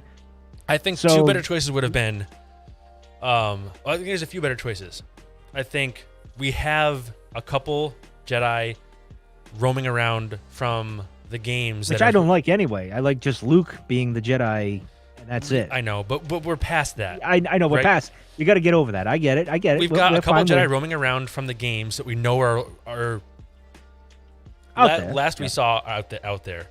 One of those would have been a good pull. The actor from Shameless is even the guy from Fallen Order. Yeah. Right? That would have been perfect. A Jedi we didn't know would have been a cool call. I think that Voss. Quinlan Voss would have been a cool pull because that would have been an interesting one. But I think the problem I have with Luke, I have two problems with Luke. Mm-hmm. One, we've already established some things canon-wise with Luke and like who is like Ben being his first student, stuff like that, where bringing Baby Yoda in now means you have to get him away from Luke again Yeah. which creates a problem storytelling wise that I don't think was necessary. The other thing, the bigger problem I have, because you could deal with that. The bigger problem I have with Luke is to me it's like if you watched. Did you watch the Netflix Marvel stuff, like Daredevil? Yeah, I watched some of it. Yeah, Okay, yeah. so it would be like if Luke Cage was good. I liked that one. I That liked was all really of good. them. I really liked all of them. Yeah. Well, me- Jessica Jones was my favorite. I to be love honest. Jessica Jones, and also I mean, she's my type of girl. word To is be honest. Yeah. word is that the dude that played Daredevil and Jessica He's coming Jones back, yeah. are both coming back. I hope. I'm 'Cause the down for that. I liked her a lot. So, but it would be like Well, if cash that Disney money to bring these characters back into the fold, the right? ones people liked, bring them back. Yeah, write the check already, for God's sake. I think they've been writing a lot of checks. I think we're going to see a lot of checks show up. Yeah. But to me, Luke showing up would be like if at the end of season 2 of Daredevil, I think it was season 2, where he is like, the whole season is like, it starts off with like the end of the season in the first episode where he's like just got the shit kicked out of him, and the whole season is building to that point. And then you get to that point and Daredevil does his Daredevil-y things and he bails himself out. But if instead of that, we get to that point and Daredevil is in dire straits and Captain America shows up and just kicks the shit out of everybody, no effort. Yeah. And that's the end of the season. The problem with that is that it lowers the stakes for the whole season, because now all of a sudden Daredevil's the bar was set higher. I the get it. Daredevil's a lesser hero. The whole problem was a lesser problem because it was a problem that could have been dealt with in 35 seconds from a greater hero, and we just didn't have a better hero to deal with it during the whole story. And the same kind of thing happened for me in Mandalorian, where Mando just barely took out one of those the droids. I'm blanking on it. the Dark Trooper. Dark Trooper. Thank you. I wanted to say Death Trooper. I knew it was wrong.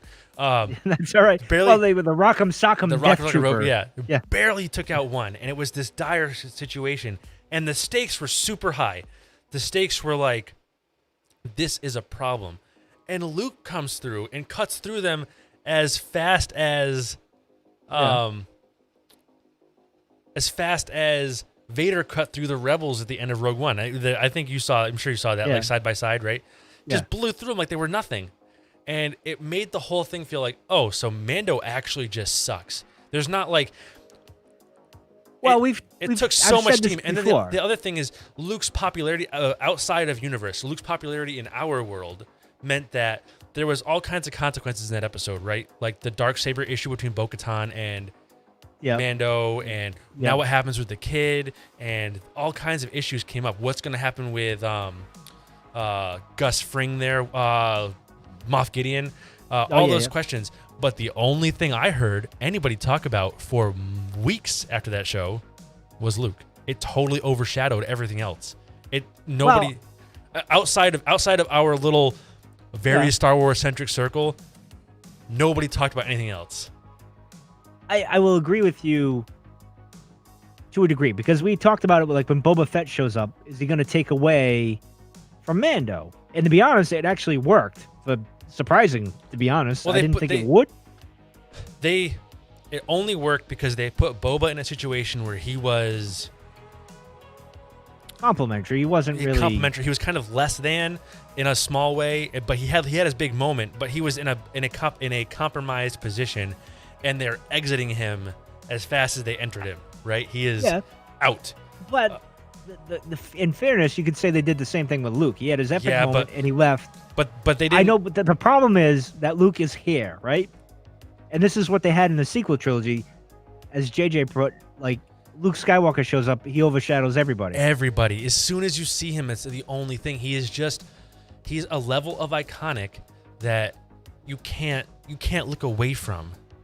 Well, and I agree, and this is probably why they shouldn't even have brought the old crew there in the sequel trilogy, because it's just too much of a hurdle, right? And it kind of changed you, which I think it kind of caused a problem in the sequel trilogy, right? Because you had those two polar opposites. Like, we're trying to go a new direction, but we still have this old stuff. So I have two things to say real quick. One, okay, yep. I don't know if you see what this man Ray in the chat is saying, but this shirt is available If you go to barrelhousepodcast.com, Yes, capitalism. Always sell, Joe. Always sell. Go for it. barrelhousepodcast.com, there's a merch button. Check that out.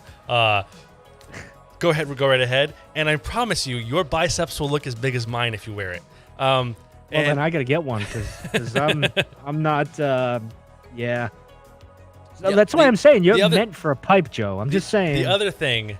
Just saying, man. The other thing that I do not understand. The other thing I wanted to say. The thing I do not understand is how many times I have listened to, like, either direct quotes or quotes are credited to or sources inside, all these different things, or interviews with various insiders, interviews with various people up high in Lucasfilm, who say that the baggage attached, in probably better words, but I'm going to paraphrase, the baggage attached to the Skywalker saga and the known characters is stressful and it's too much, and they would like to get new characters and new experiences, right? Because they're stuck in this tiny framework. Yeah. You know, things around like, we can't please Star Wars fans with the sequel trilogy because they have 40 years of canon, all those things. And then they fair keep points, yes. Super fair points. I'm with them to there. And honestly, I am so done with story after story taking place in like the 10 years prior to A New Hope. Like, oh yeah, I agree. We've said this before on the Cantina Cast. We're like, let's get out of there. Can we get out of there? Because I know it's familiar, but we want to like. And this is like they can't help themselves. This is the thing I don't understand. They can't help themselves. They set up this thing with Mando, and it was this whole new thing, and it could have been totally unattached and great. And it turned the whole second season into the faces you know, the cameo show. Well, yeah, but that's a Dave Filoni thing. He does that all the time. But everything they do, even like the books, even so, I'll even say this: like we talked about this when they first announced it. I was particularly down on the High Republic when they announced it. I was like, man, I don't know. I'm hoping for the best, but I don't know. I'm not feeling it. I'm not big on it. But I'm surprised. Now my expectations were very mine are low. We're very low, but it's so better far than I thought it would be. So far, I'm impressed with how much better it is than I thought it was going to be. But they can't help themselves. What helps they still that, have though, to anchor it to Yoda, which they've not done a lot of. of. That's the problem I have. They've not that done is a my lot problem. of. They cannot. They just cannot just walk away from the characters we know. Listen, if you want to stick to characters everybody knows, go to the Old Republic and use those characters that have no canon attached. People love those. People love those characters. There's no canon attached. You can do whatever you want. You've canonized a couple of them by having them appear name-wise. Yeah, but like just do it. Everybody wants it. Everybody just wants you. I don't know a single person that says I don't know what the problem is. The Old Republic. And then that was my problem with like all right, the High Republic's announced. I said you weren't going to get into Star Wars. And I know. And then I steered us there. I'm sorry. No. Well, here it is. Well, the High Republic, right? Now, the bar was low for me, right? I'm like, okay. I read Light of the Jedi. It's okay. There's problems there. Like I don't see it lasting long because I don't think it's going to have the attention overall with the Star Wars fans. I mean, it'll stick around. It's not going to go anywhere. It's going to depend a lot on the writing. Because so far I have found the writing compelling and easy to get through. I've read Light of the Jedi, and I am like almost done with the second one. That is the Claudia Gray book. That's what's it called? It's Into the Dark. Into the Dark. First, I mean, I don't know where you stand. I haven't gotten to it yet. I haven't gotten to it yet. I don't know where you stand. I love Claudia Gray's writing. I love her writing. Well, she's one of the better out of the writers. I really, and I would say I feel the same way in this, where I'm at in this book. As long as the writing stays compelling, they have an opportunity to create characters we're attached to, because they've done a good job setting up characters that could be attachment points. Potential. Right. Potential, yes. Like Logan, Great Storm. Yep. He's the one that he's the one I... There's a dude in this book that gives off such strong Dazed and Confused McConaughey vibes that I just love. I just love his like I'm just waiting for the spot where I get to it and he says all right, because he is like 95% of the way there. Well, the thing I have a problem with, though, is, and like you, is they went back to Yoda. Like, I get it. He's an old dude and he's been around. No, But they've- I always the timeline was always an issue with me. Like we're only what 300 years away from. yeah, something like that. 2 or the 3 Phantom years, Menace? right? I want to go 1,000 years back, man. Like I want to go into the Old Republic and see the beginning of the Sith and the. We've all ever since I've- the Old so- Republic trailer with the Sith sacking Right. the Jedi Temple, Right.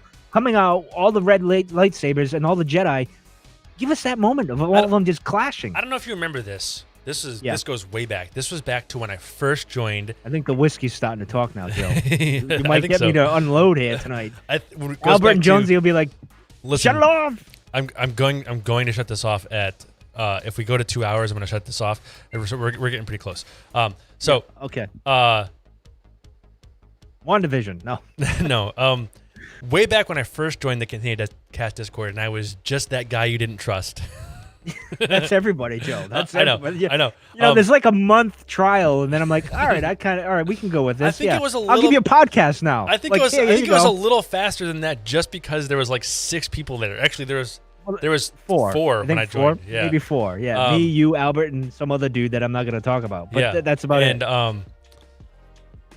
Shortly after that, there was discussion, and I believe you raised the question, if I remember correctly, back when you were Yep. still raising questions. What you would, if you had your choice, what you would like to see. Yeah. Yep. And my answer then is the same as my answer now. I want to see a feature film, like borderline Castaway-esque, about the very first Jedi, the very yeah. first, the Jedi beginning. Prime, man, bring them Like, in. and I don't even. It doesn't even need to be the first Jedi. But it doesn't necessarily need to be Jedi Prime. It could even be before that if they wanted to stay away from that thing and be like the first person to be like, Force sensitive. oh, I just moved this with my hand. Like Yeah. the beginning, the origins. I want like some like crude beginning, like I want to see crude lightsabers, like in the Old Republic, before the Old Republic, with Naga Sadao. They had like it the might even be protos, before him. with the backpacks. Yeah. Yeah. Yeah, the backpack and the thing. Like, I want to see that. Did you see, Like, I want to. by the way, did you see the Hacksmith one? I don't think so. So the hack, Yes, sir. do you know Hacksmith on YouTube? No. Okay, I'll have so to look this up. Hacksmith is a YouTube channel, and they've made a couple lightsabers before where they've superheated. Oh, with the plasma, right? Is that it- the dude I'm thinking of? Yeah, they've like superheated, like Captain America's shield. Does that sound familiar? No. they may have. I don't watch everything they do. They did one where they superheated a rod, a Ferris rod, and made like kind of like a proto lightsaber, which is like a really hot Yes. metal beam, right? So recently they did one with The plasma, right? The plasma, The where they had that plasma. backpack where they used like they did like the Is it the blowtorch? Not the blowtorch. It's it was like propane. It was like an oxygen propane based Yes. backpack lightsaber, and they were like cutting. and he through had stuff. the nozzles, right? The Like, he nozzles. had- Yeah.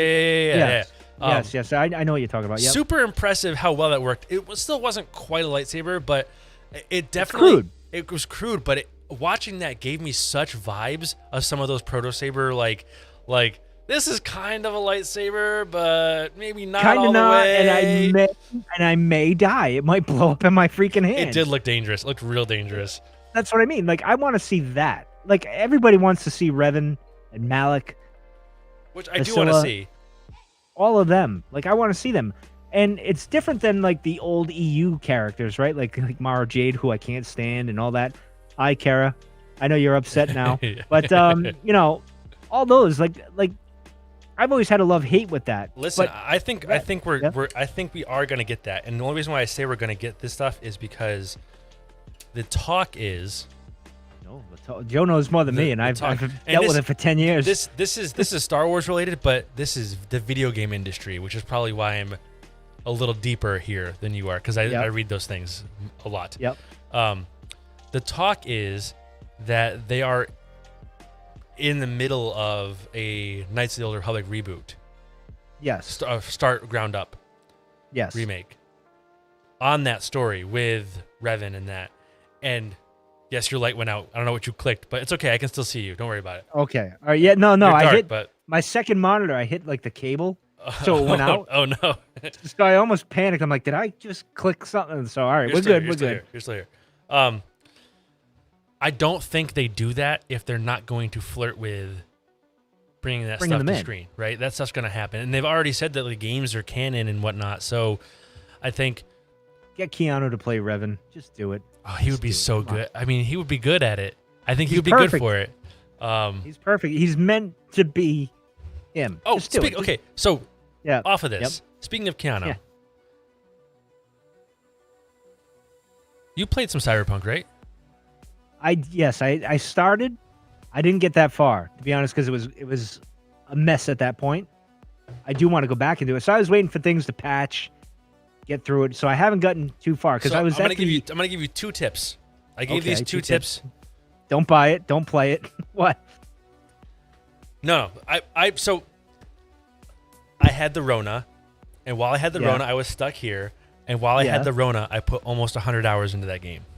Wow. I was you stuck. had nothing to do. I had nothing to I do. get I was it. just here, right? I'll give you. You couldn't two, even taste, so I get it. I get it. Yeah, You couldn't whiskey. I give you 2 tips. Yep. There are 2 things you need to do that make that game go from tedious and broken to Lauren. I love how this actually just turned into a round table, just missing Albert. I mean, basically, it's what we ended up with. Yeah, more or less. So first, there is a quest called. Deep thought there. I had to catch myself. Right, I had to remember where it was. There's a quest line called Space Oddity.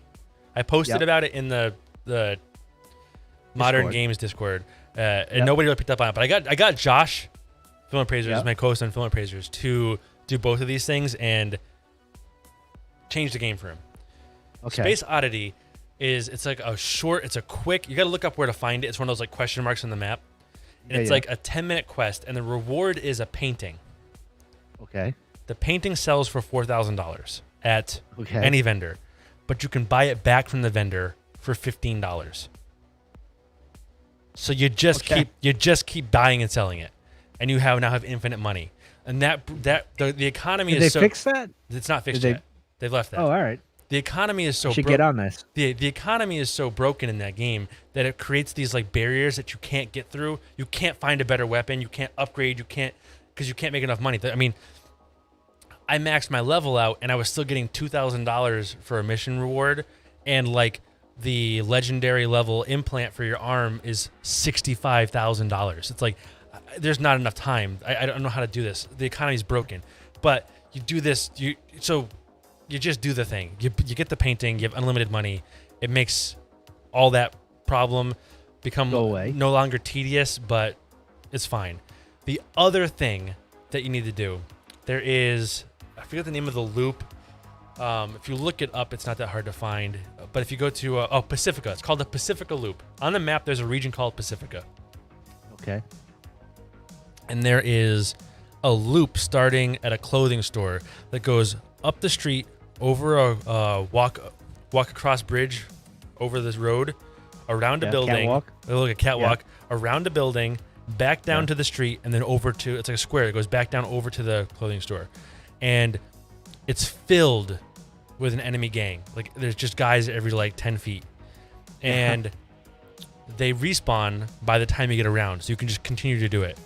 Now, if you go to, if you get the missile launcher implant for the arm, and then go to, there's a specific Ripper Dock you got to go to that sells a mod for it for like $500. That's a tranquilizer dart. That tranquilizer dart will put any enemy in the game, including bosses, to sleep in one hit. So you go get the tranquilizer dart.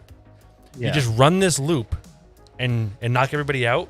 When you knock them out, you get the experience for a kill. Then when they're on the ground, you shoot them in the head. You get the experience for the kill again. So you get double experience for all of them. And if you put the game on very hard difficulty and are just careful to not die while you're doing this loop, you get about 4 character levels per loop and about 10 street cred levels per loop.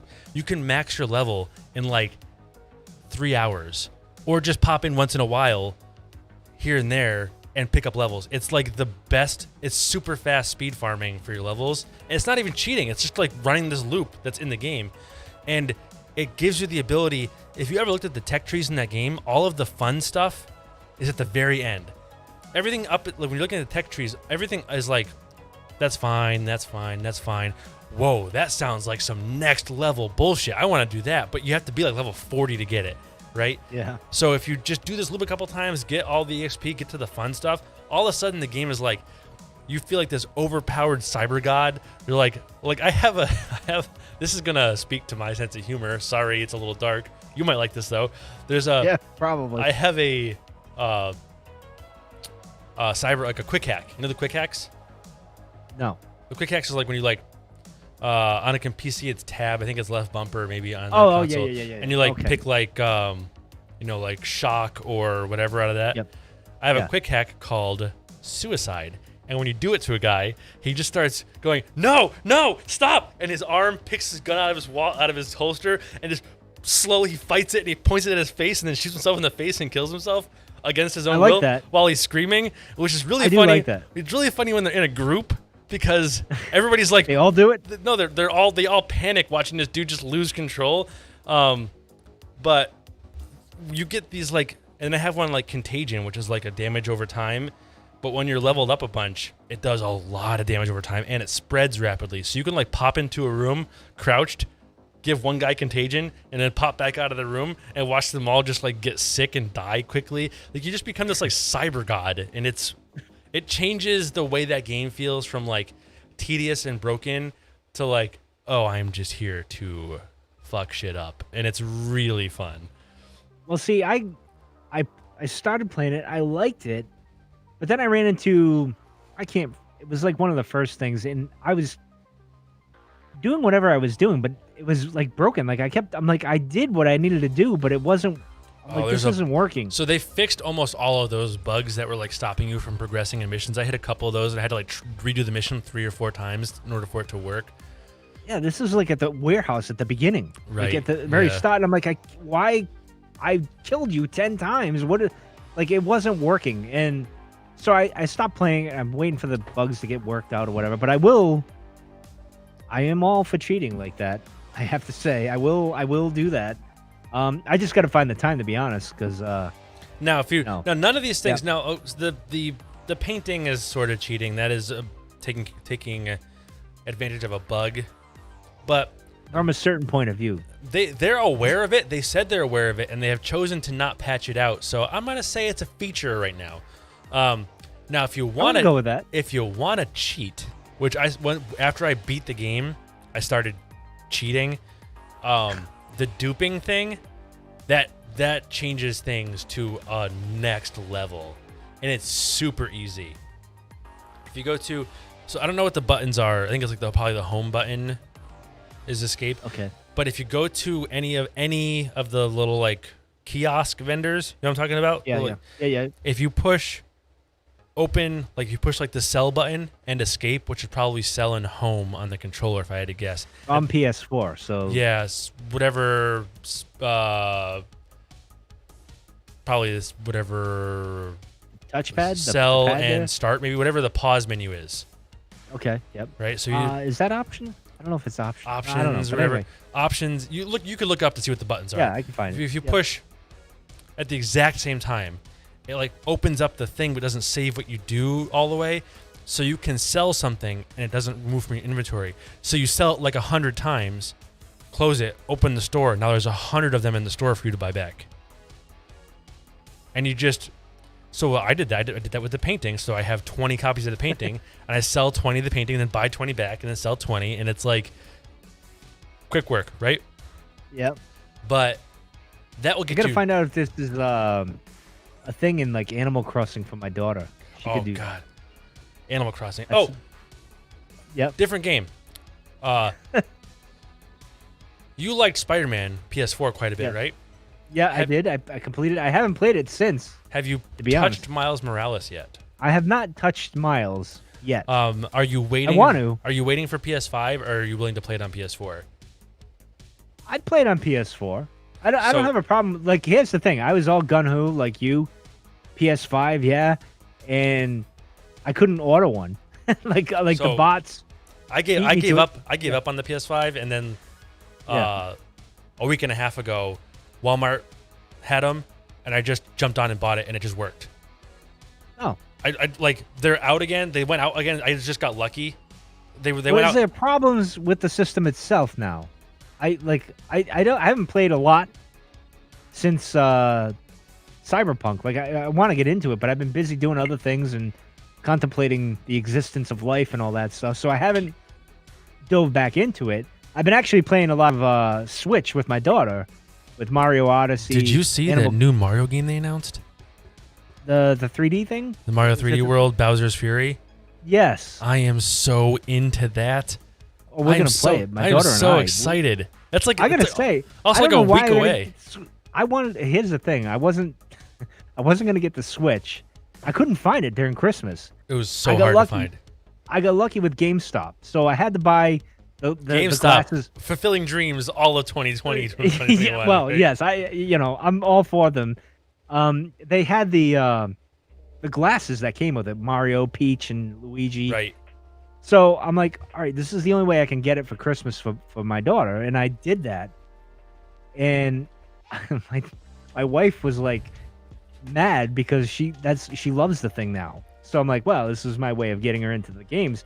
So her and I play like every night. We play different games and do different things. And we got Animal Crossing is her latest one. Mario, she absolutely loves playing Mario Odyssey and Luigi's Mansion 3. That game is awesome. They better make a fourth.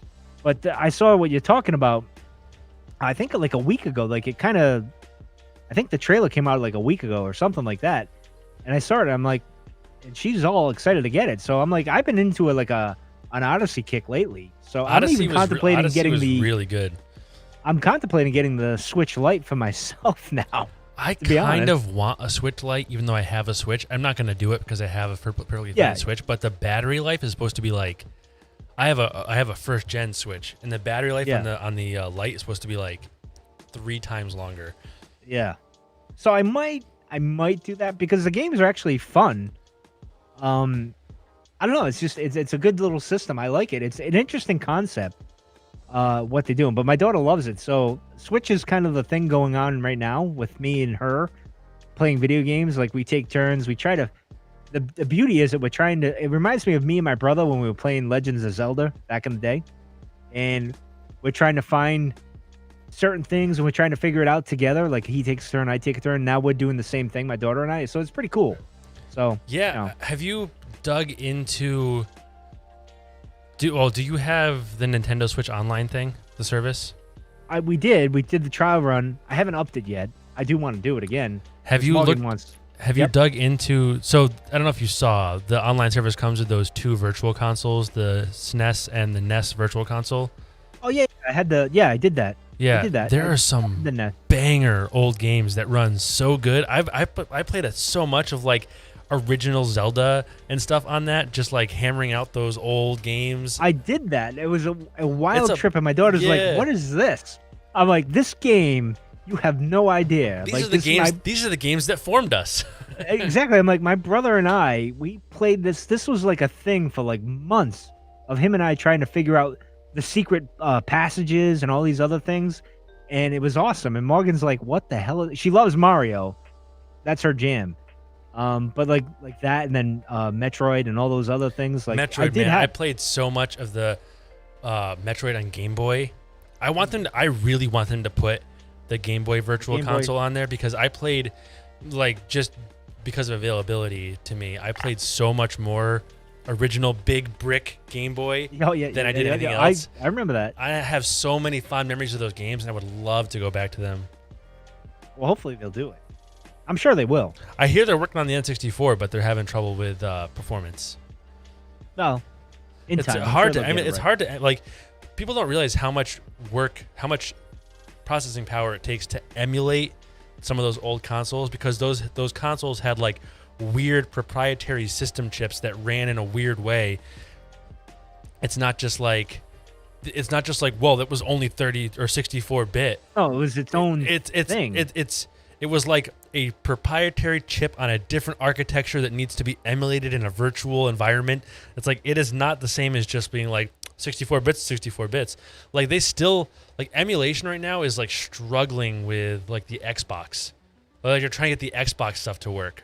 Like it is like Well, even this, like behind me, with the right, arcade the one arcade ups. one ups, yeah. people like that are arcade aficionados, like the old school. Like they'll point out things that are like, no, this is not right, and all that other stuff. Like if you don't get it right, they know about it, man. Like I'm surprised people know that much of a detail with emulation, and Well, you know, it's like it's people know ridiculous amounts. Like the whole thing with like Billy Mitchell getting his oh yeah, the yeah. base, and the way they found out that he wasn't running on an actual machine was the way the Was it the motherboard? no, but it was the way the graphics were rendering in instead of on the actual machine. The sprites rendered in Oh yeah, across this way. linearly, and in not and the one he was doing, they rendered. I don't know if they popped in horizontal. all at once or they rendered vertically. Whatever, they rendered the wrong direction. They're like, that's not a genuine machine. That's a MAME cabinet.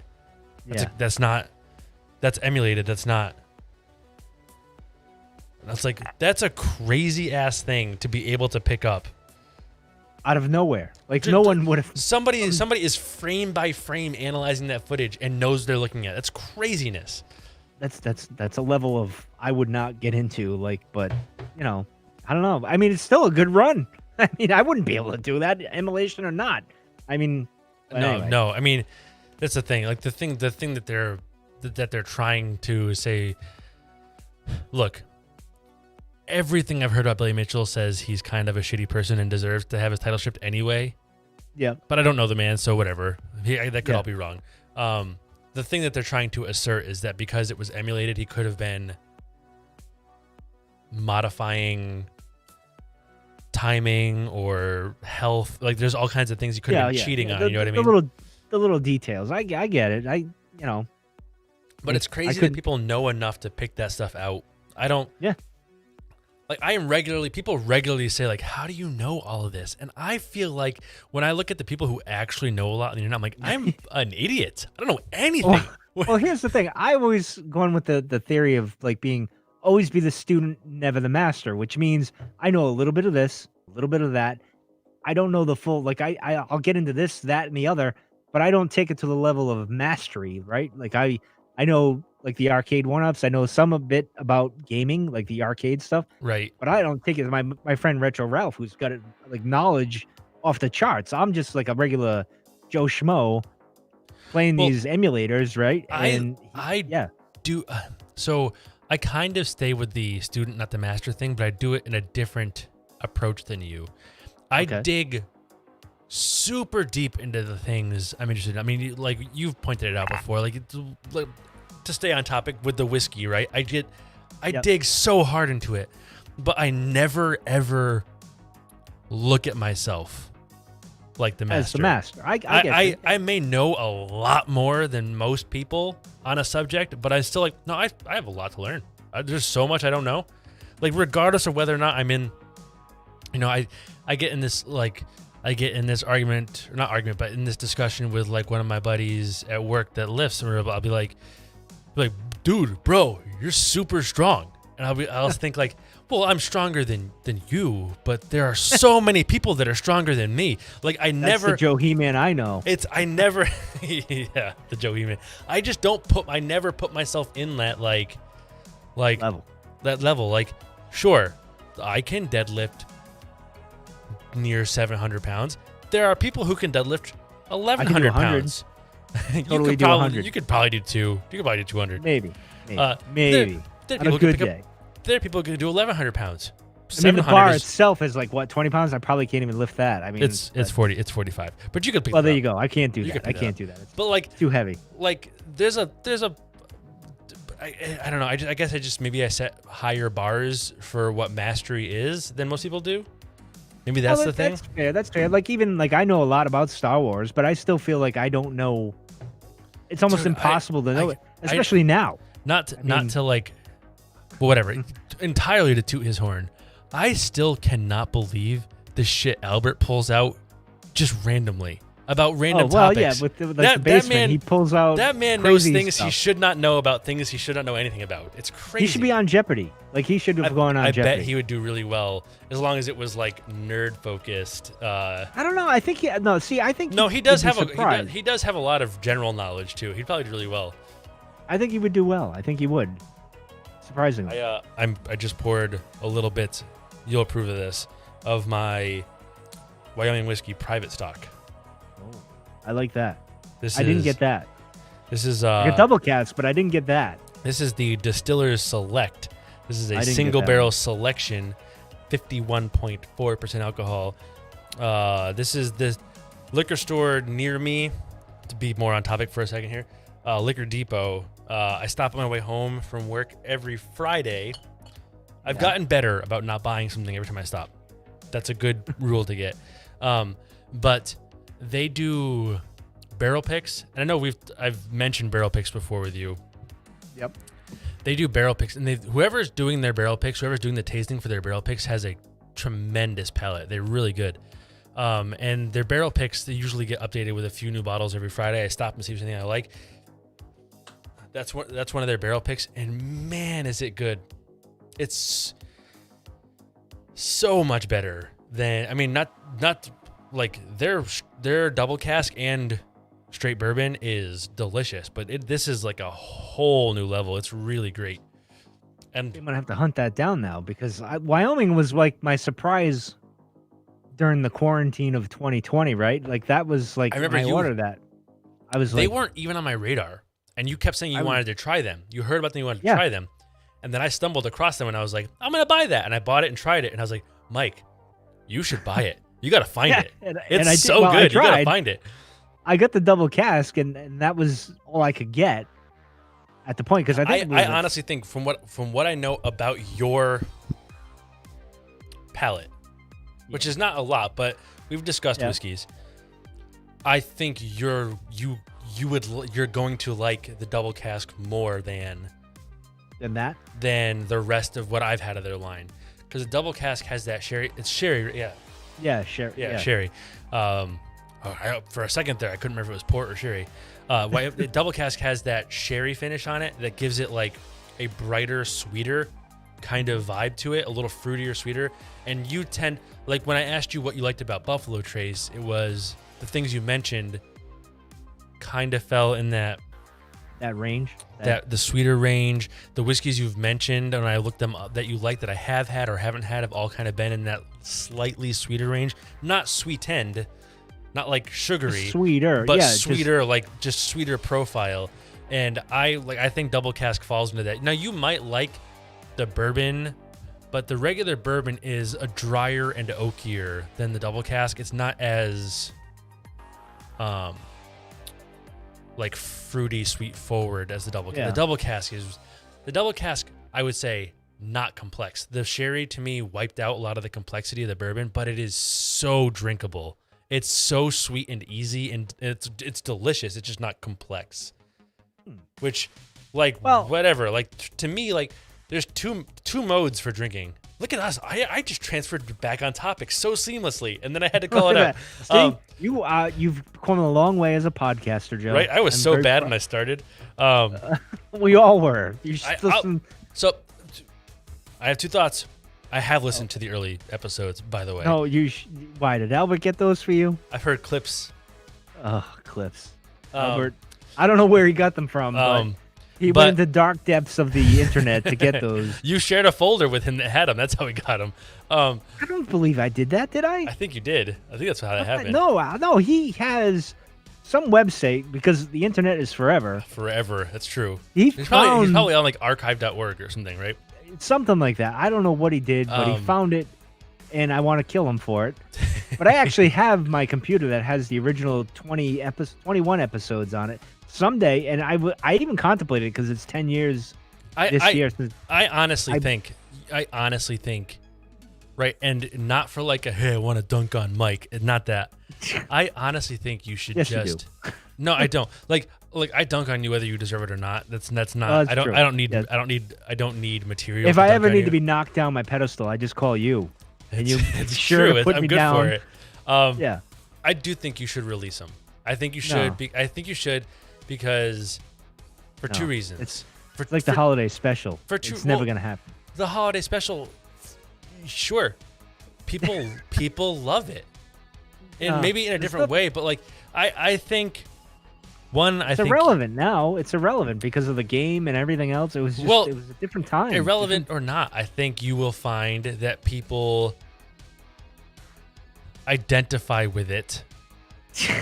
I think What, two Albert and maybe Kara and one other person maybe hey, might have. you have a following, my friend. People will just like to hear it. I think you should release it. Hey, look, but, No, but it's horrible.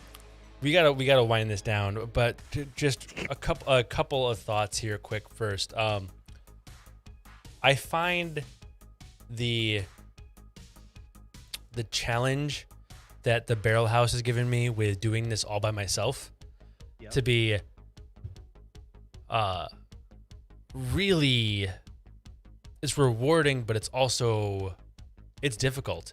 Filling 25 struggle. minutes by yourself is really hard. I can't believe this, but I have been podcasting at least twice a month, maybe even weekly, depending, slight fluctuation, for almost 4 years now. I mean, you go back to like BGA and then like guest spots and then BGA and then TFA. TFA is 2 years old now. And then actually TFA is from when we started working on it and recording those pilots and whatnot. TFA is like over 2 years, and it went super fast. I don't know how that happened. I feel like I don't even remember having a desire to get on mic. I remember just being a listener, and you would be like, "Hey, you should be on a podcast." And that's how I do it. I'm like, "Hey, kid, come here. You want some candy?" Exactly, yo. It was totally the kid, you want some candy moment. And I just fell into it, and like here we are. And no, I have to say I'm impressed because I know where you started and where you are now. And what I like you do is the social media stuff, because that's something I've struggled with because of like work, life, and everything else. But it's you do really very hard. good job. It's really hard, and it's like I go through phases where I work all the time, and it's tough to fit in. Like right now, TFA just launched the Patreon, and we're doing a bunch of. We're now doing regular bonus content.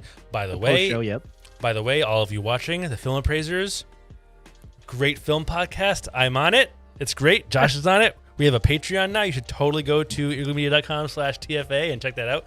But as we're doing, I love how you plug. You've really gotten good. You're good at that. I got to give you that. As we do all this bonus content, I'm out of the maple now. Oh boy. Oh boy, you're gonna be a mess tomorrow. I can't wait. Horrible. It is a strain, the Barrel House. I'm still new to editing, so it probably takes me way too honestly, I know it takes me way too long to edit the Barrel House. Way too long. Well, I was averaging, I'll give you this for perspective. Because things go awry, especially when you got two.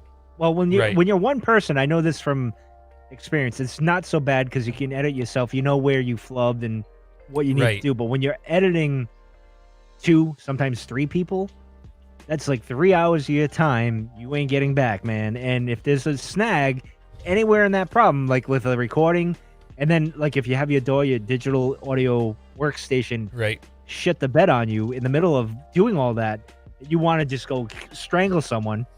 So it's not easy. I'll give you an idea of what my workflow is. Maybe you can tell me, hey, there's a better way to do that. But I'll give you an idea of what I'm doing. So one, and I've cut back on this a little bit. The last episode was the first episode where I was like, you know what, I need to slow my roll on a couple of things here. But first, that's always the problem. You want to get everything out. Typically, my one mic podcast would have 7 to 9 tracks on it when I was done, because I would have all kinds of stuff.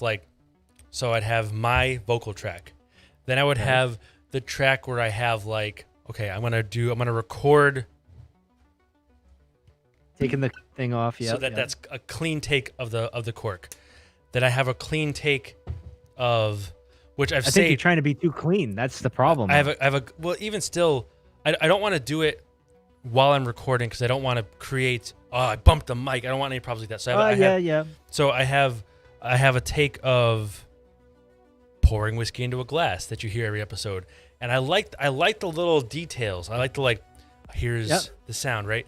Then I have music the whole time. Now, currently, I've selected like a song that I like for background track.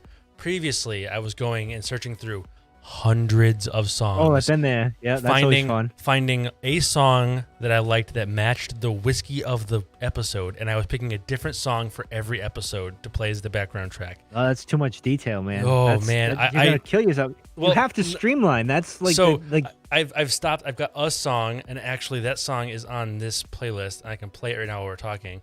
This is the song. You're not gonna hear it, but this is the song I've got in the background now. For those of you listening at home, you can hear it now. Sure. I get robbed. See, I can. Well, I can play. if you listen to the latest episode, you'll hear it.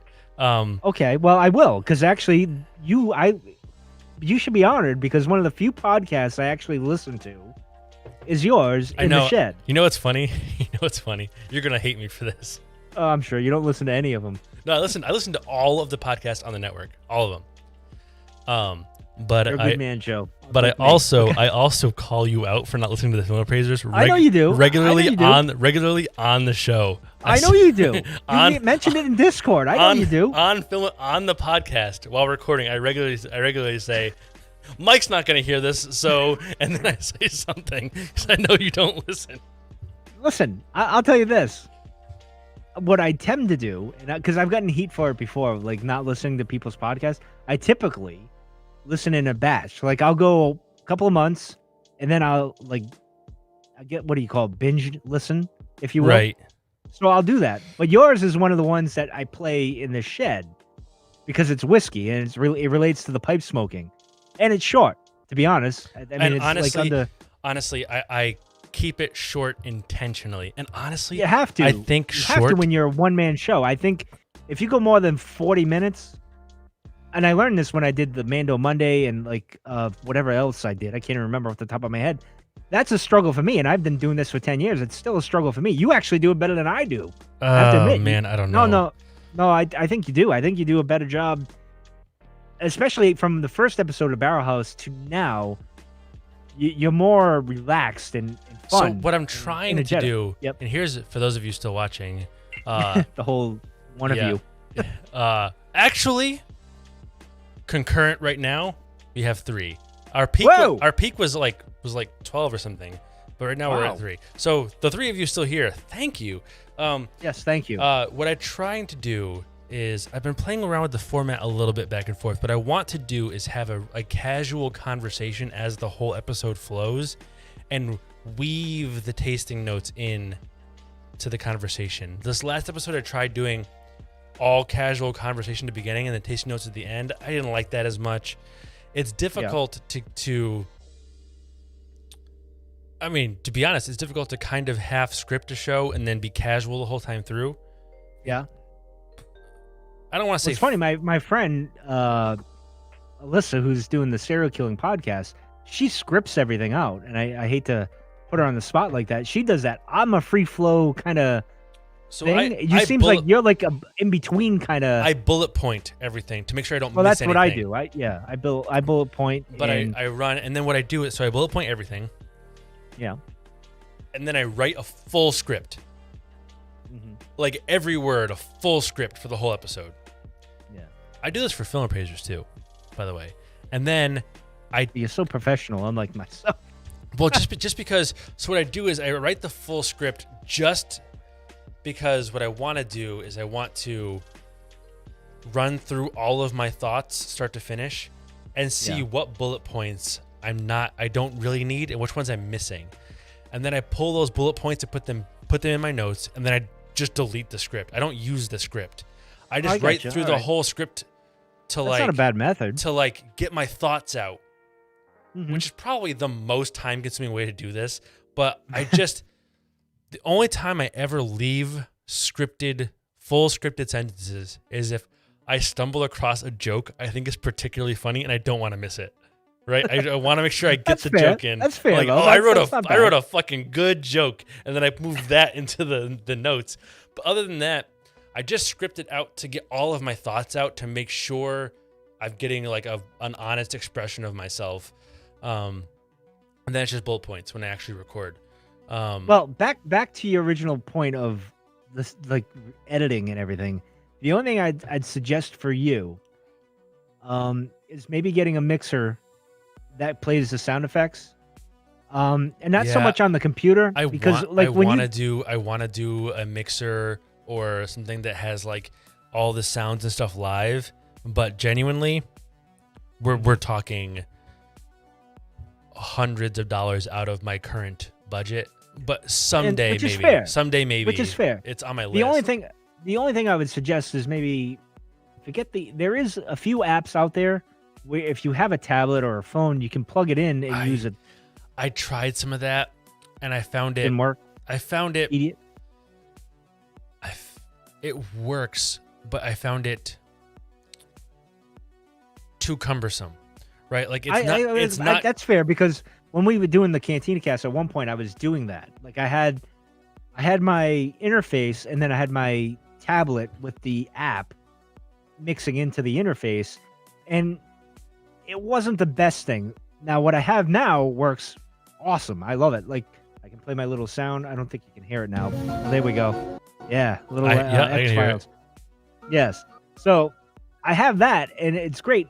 What you're describing for your show, you have to look at it as an investment. So it's expensive. I know that, and that's the thing. You got to work with what you have. And I'll say this, Joe, what you're doing now works. So if it's working for you, the only problem I just need to get more practice at it because So right now, all said and done, it takes me about 25 minutes to record. I'm not prep aside, not talking prep, just straight recording. Yep. About 25 minutes to record, and then about an hour 40 to get the editing all done. We'll say I'm about 2 hours an episode in just at the computer. Probably prep time is probably an additional 2 to 3 hours with tasting notes and scripts and stuff like that. Like it's probably 6-ish hours an episode, which isn't crazy. Yeah. It's less than Film Appraisers. You know, you got to watch a movie 4 times to do the Film Appraisers, but well, I mean, considering what you do and what you mix in the final results, it's worth it. The only problem you have, like, and this was my biggest problem with the Cantina Cast, and even when I did the basement, Albert, 3-4 hours of my life I can't get back. Man, I did the basement 2 or 3 times. I don't remember now, and they were all like 3-hour episodes. Yeah, exactly. Try editing that. Those early episodes. Don't want to. And Albert knows my pain now because exactly. That's the problem with like when you're editing multiple people and all that stuff, and even yourself. Like even when I was doing, I don't want to say I'm mailing it in when I do like the Mando Monday, but I try to keep it simple, stupid. That's kind of like my theory. Like I go about it, and even like the Cantina Cast now, they do it with StreamYard is what they do, and it has a MP3 track that it records. I use that track, and then I do my little thing in my mixer or whatever, and save it and then post it and everything. Is it as good as the audio that it was before when we each recording our own tracks and I mix it together? No, but it's faster, it's simple, and it doesn't really take away. You can tell a little bit if you get the trained ear. You can tell it takes away a little bit. Yeah. But you got to weigh the pros and cons of like personal time kind of matters, you know? I mean, so like my end goal. Yes. Once I have a mixer that allows me to do like live audio cues and stuff. The problem with that is you got to remember to hit the button. Right. Oh yeah. From for my sure. experience, that's usually where you run into the problem. You're like, oh crap, I forgot to hit the button. I want to start doing the episode one take with music and everything, with video down here, record it, and then I want to post the video to YouTube, strip the audio, and just post the straight audio as the podcast. That is my maybe cleaned up a little bit, but my end goal is to have every episode be like a 15-minute Kind of like the video. Cantina Cast. Yeah, exactly. Like if it's basically the Cantina Cast, it'll be, but be a 20-minute video every other week, and then it'll be a 20-minute video every other week, and then like an hour to 2 hour live stream every other week. The weeks in the middle, and theoretically, depending on how things go, it'll be the straight episodes. All the episodes will be on YouTube. The straight episodes will be podcasts. They'll be cut to podcasts. And the podcast version of the live streams would be like a Patreon perk. Yeah. Right? Something like that, right? That's that's a thing. The only thing I would suggest, if you're going that way, is StreamYard itself, and we'll talk after the show. I'll discuss something with you. Yeah, we are way into the tech weeds on this, and we still have people watching. It's amazing. I know. Well, some people are amazing. Looks. It's your good looks, sir. But yeah, I mean, StreamYard. It's all the shirt available at barrelhousepodcast.com. Click on the merch button. Always selling. I love it. Always selling. Always be closing. ABC, right?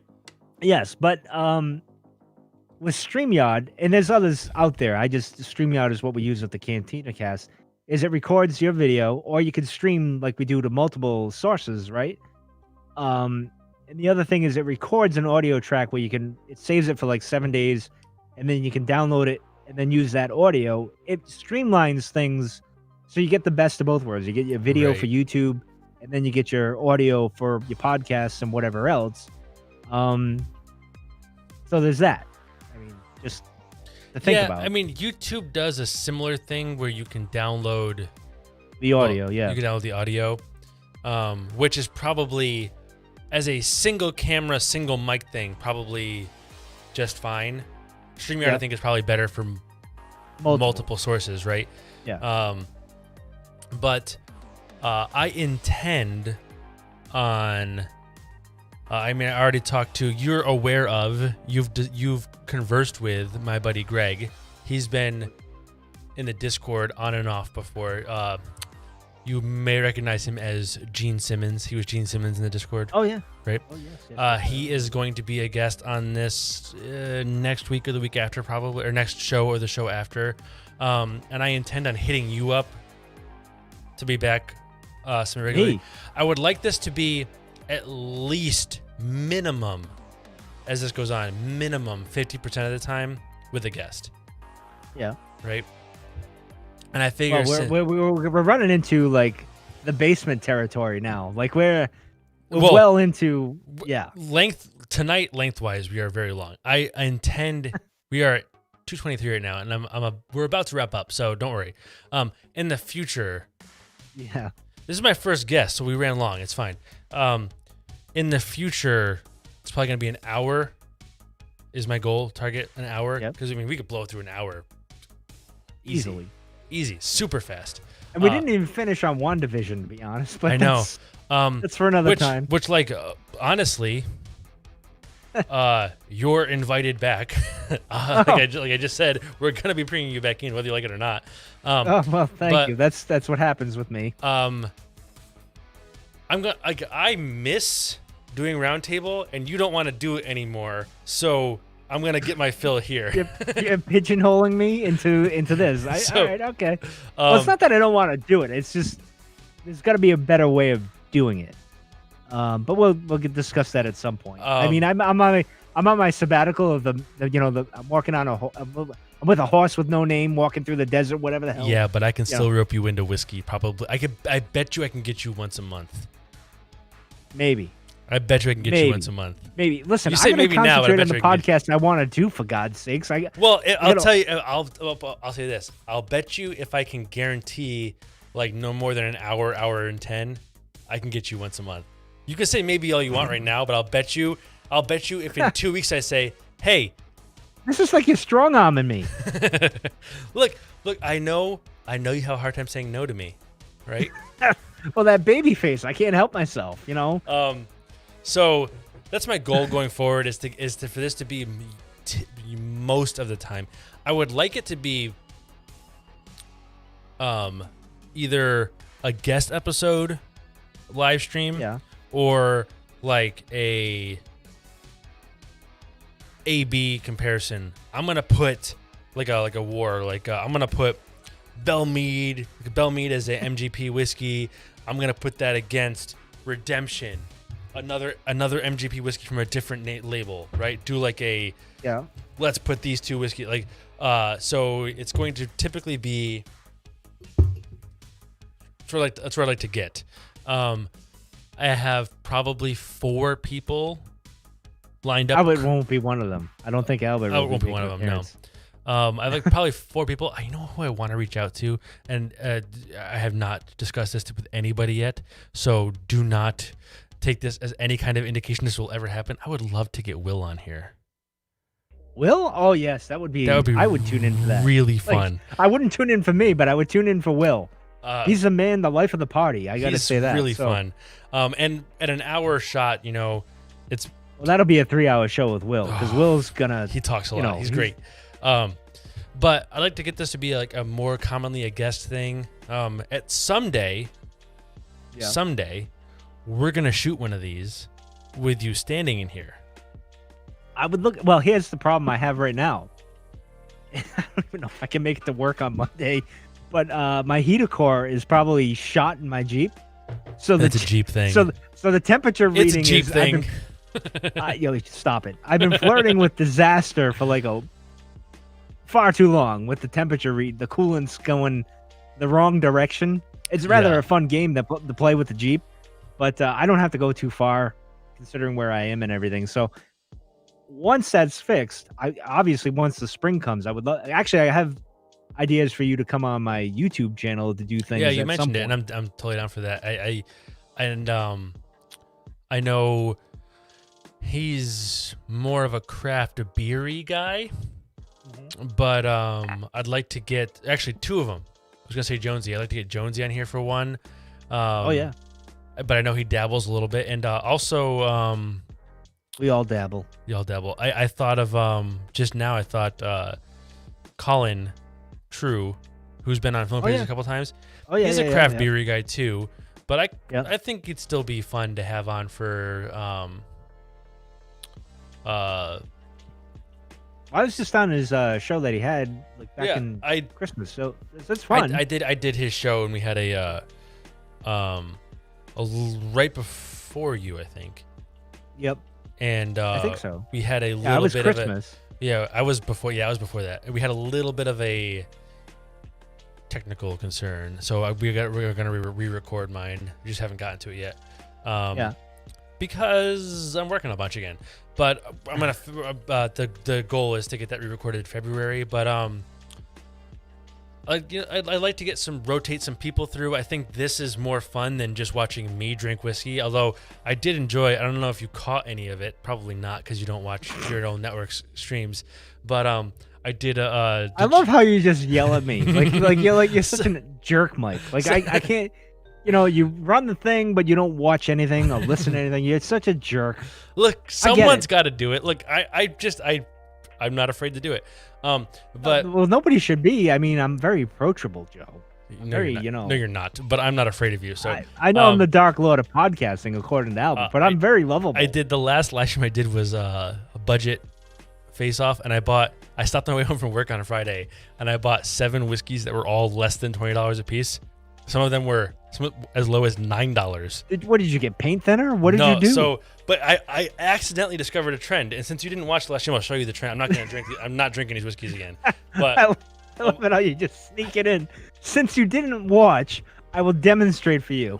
So I'm gonna show you not all of them. I'm gonna show you a few of the whiskeys I bought, and I want you to see if you can identify the common line.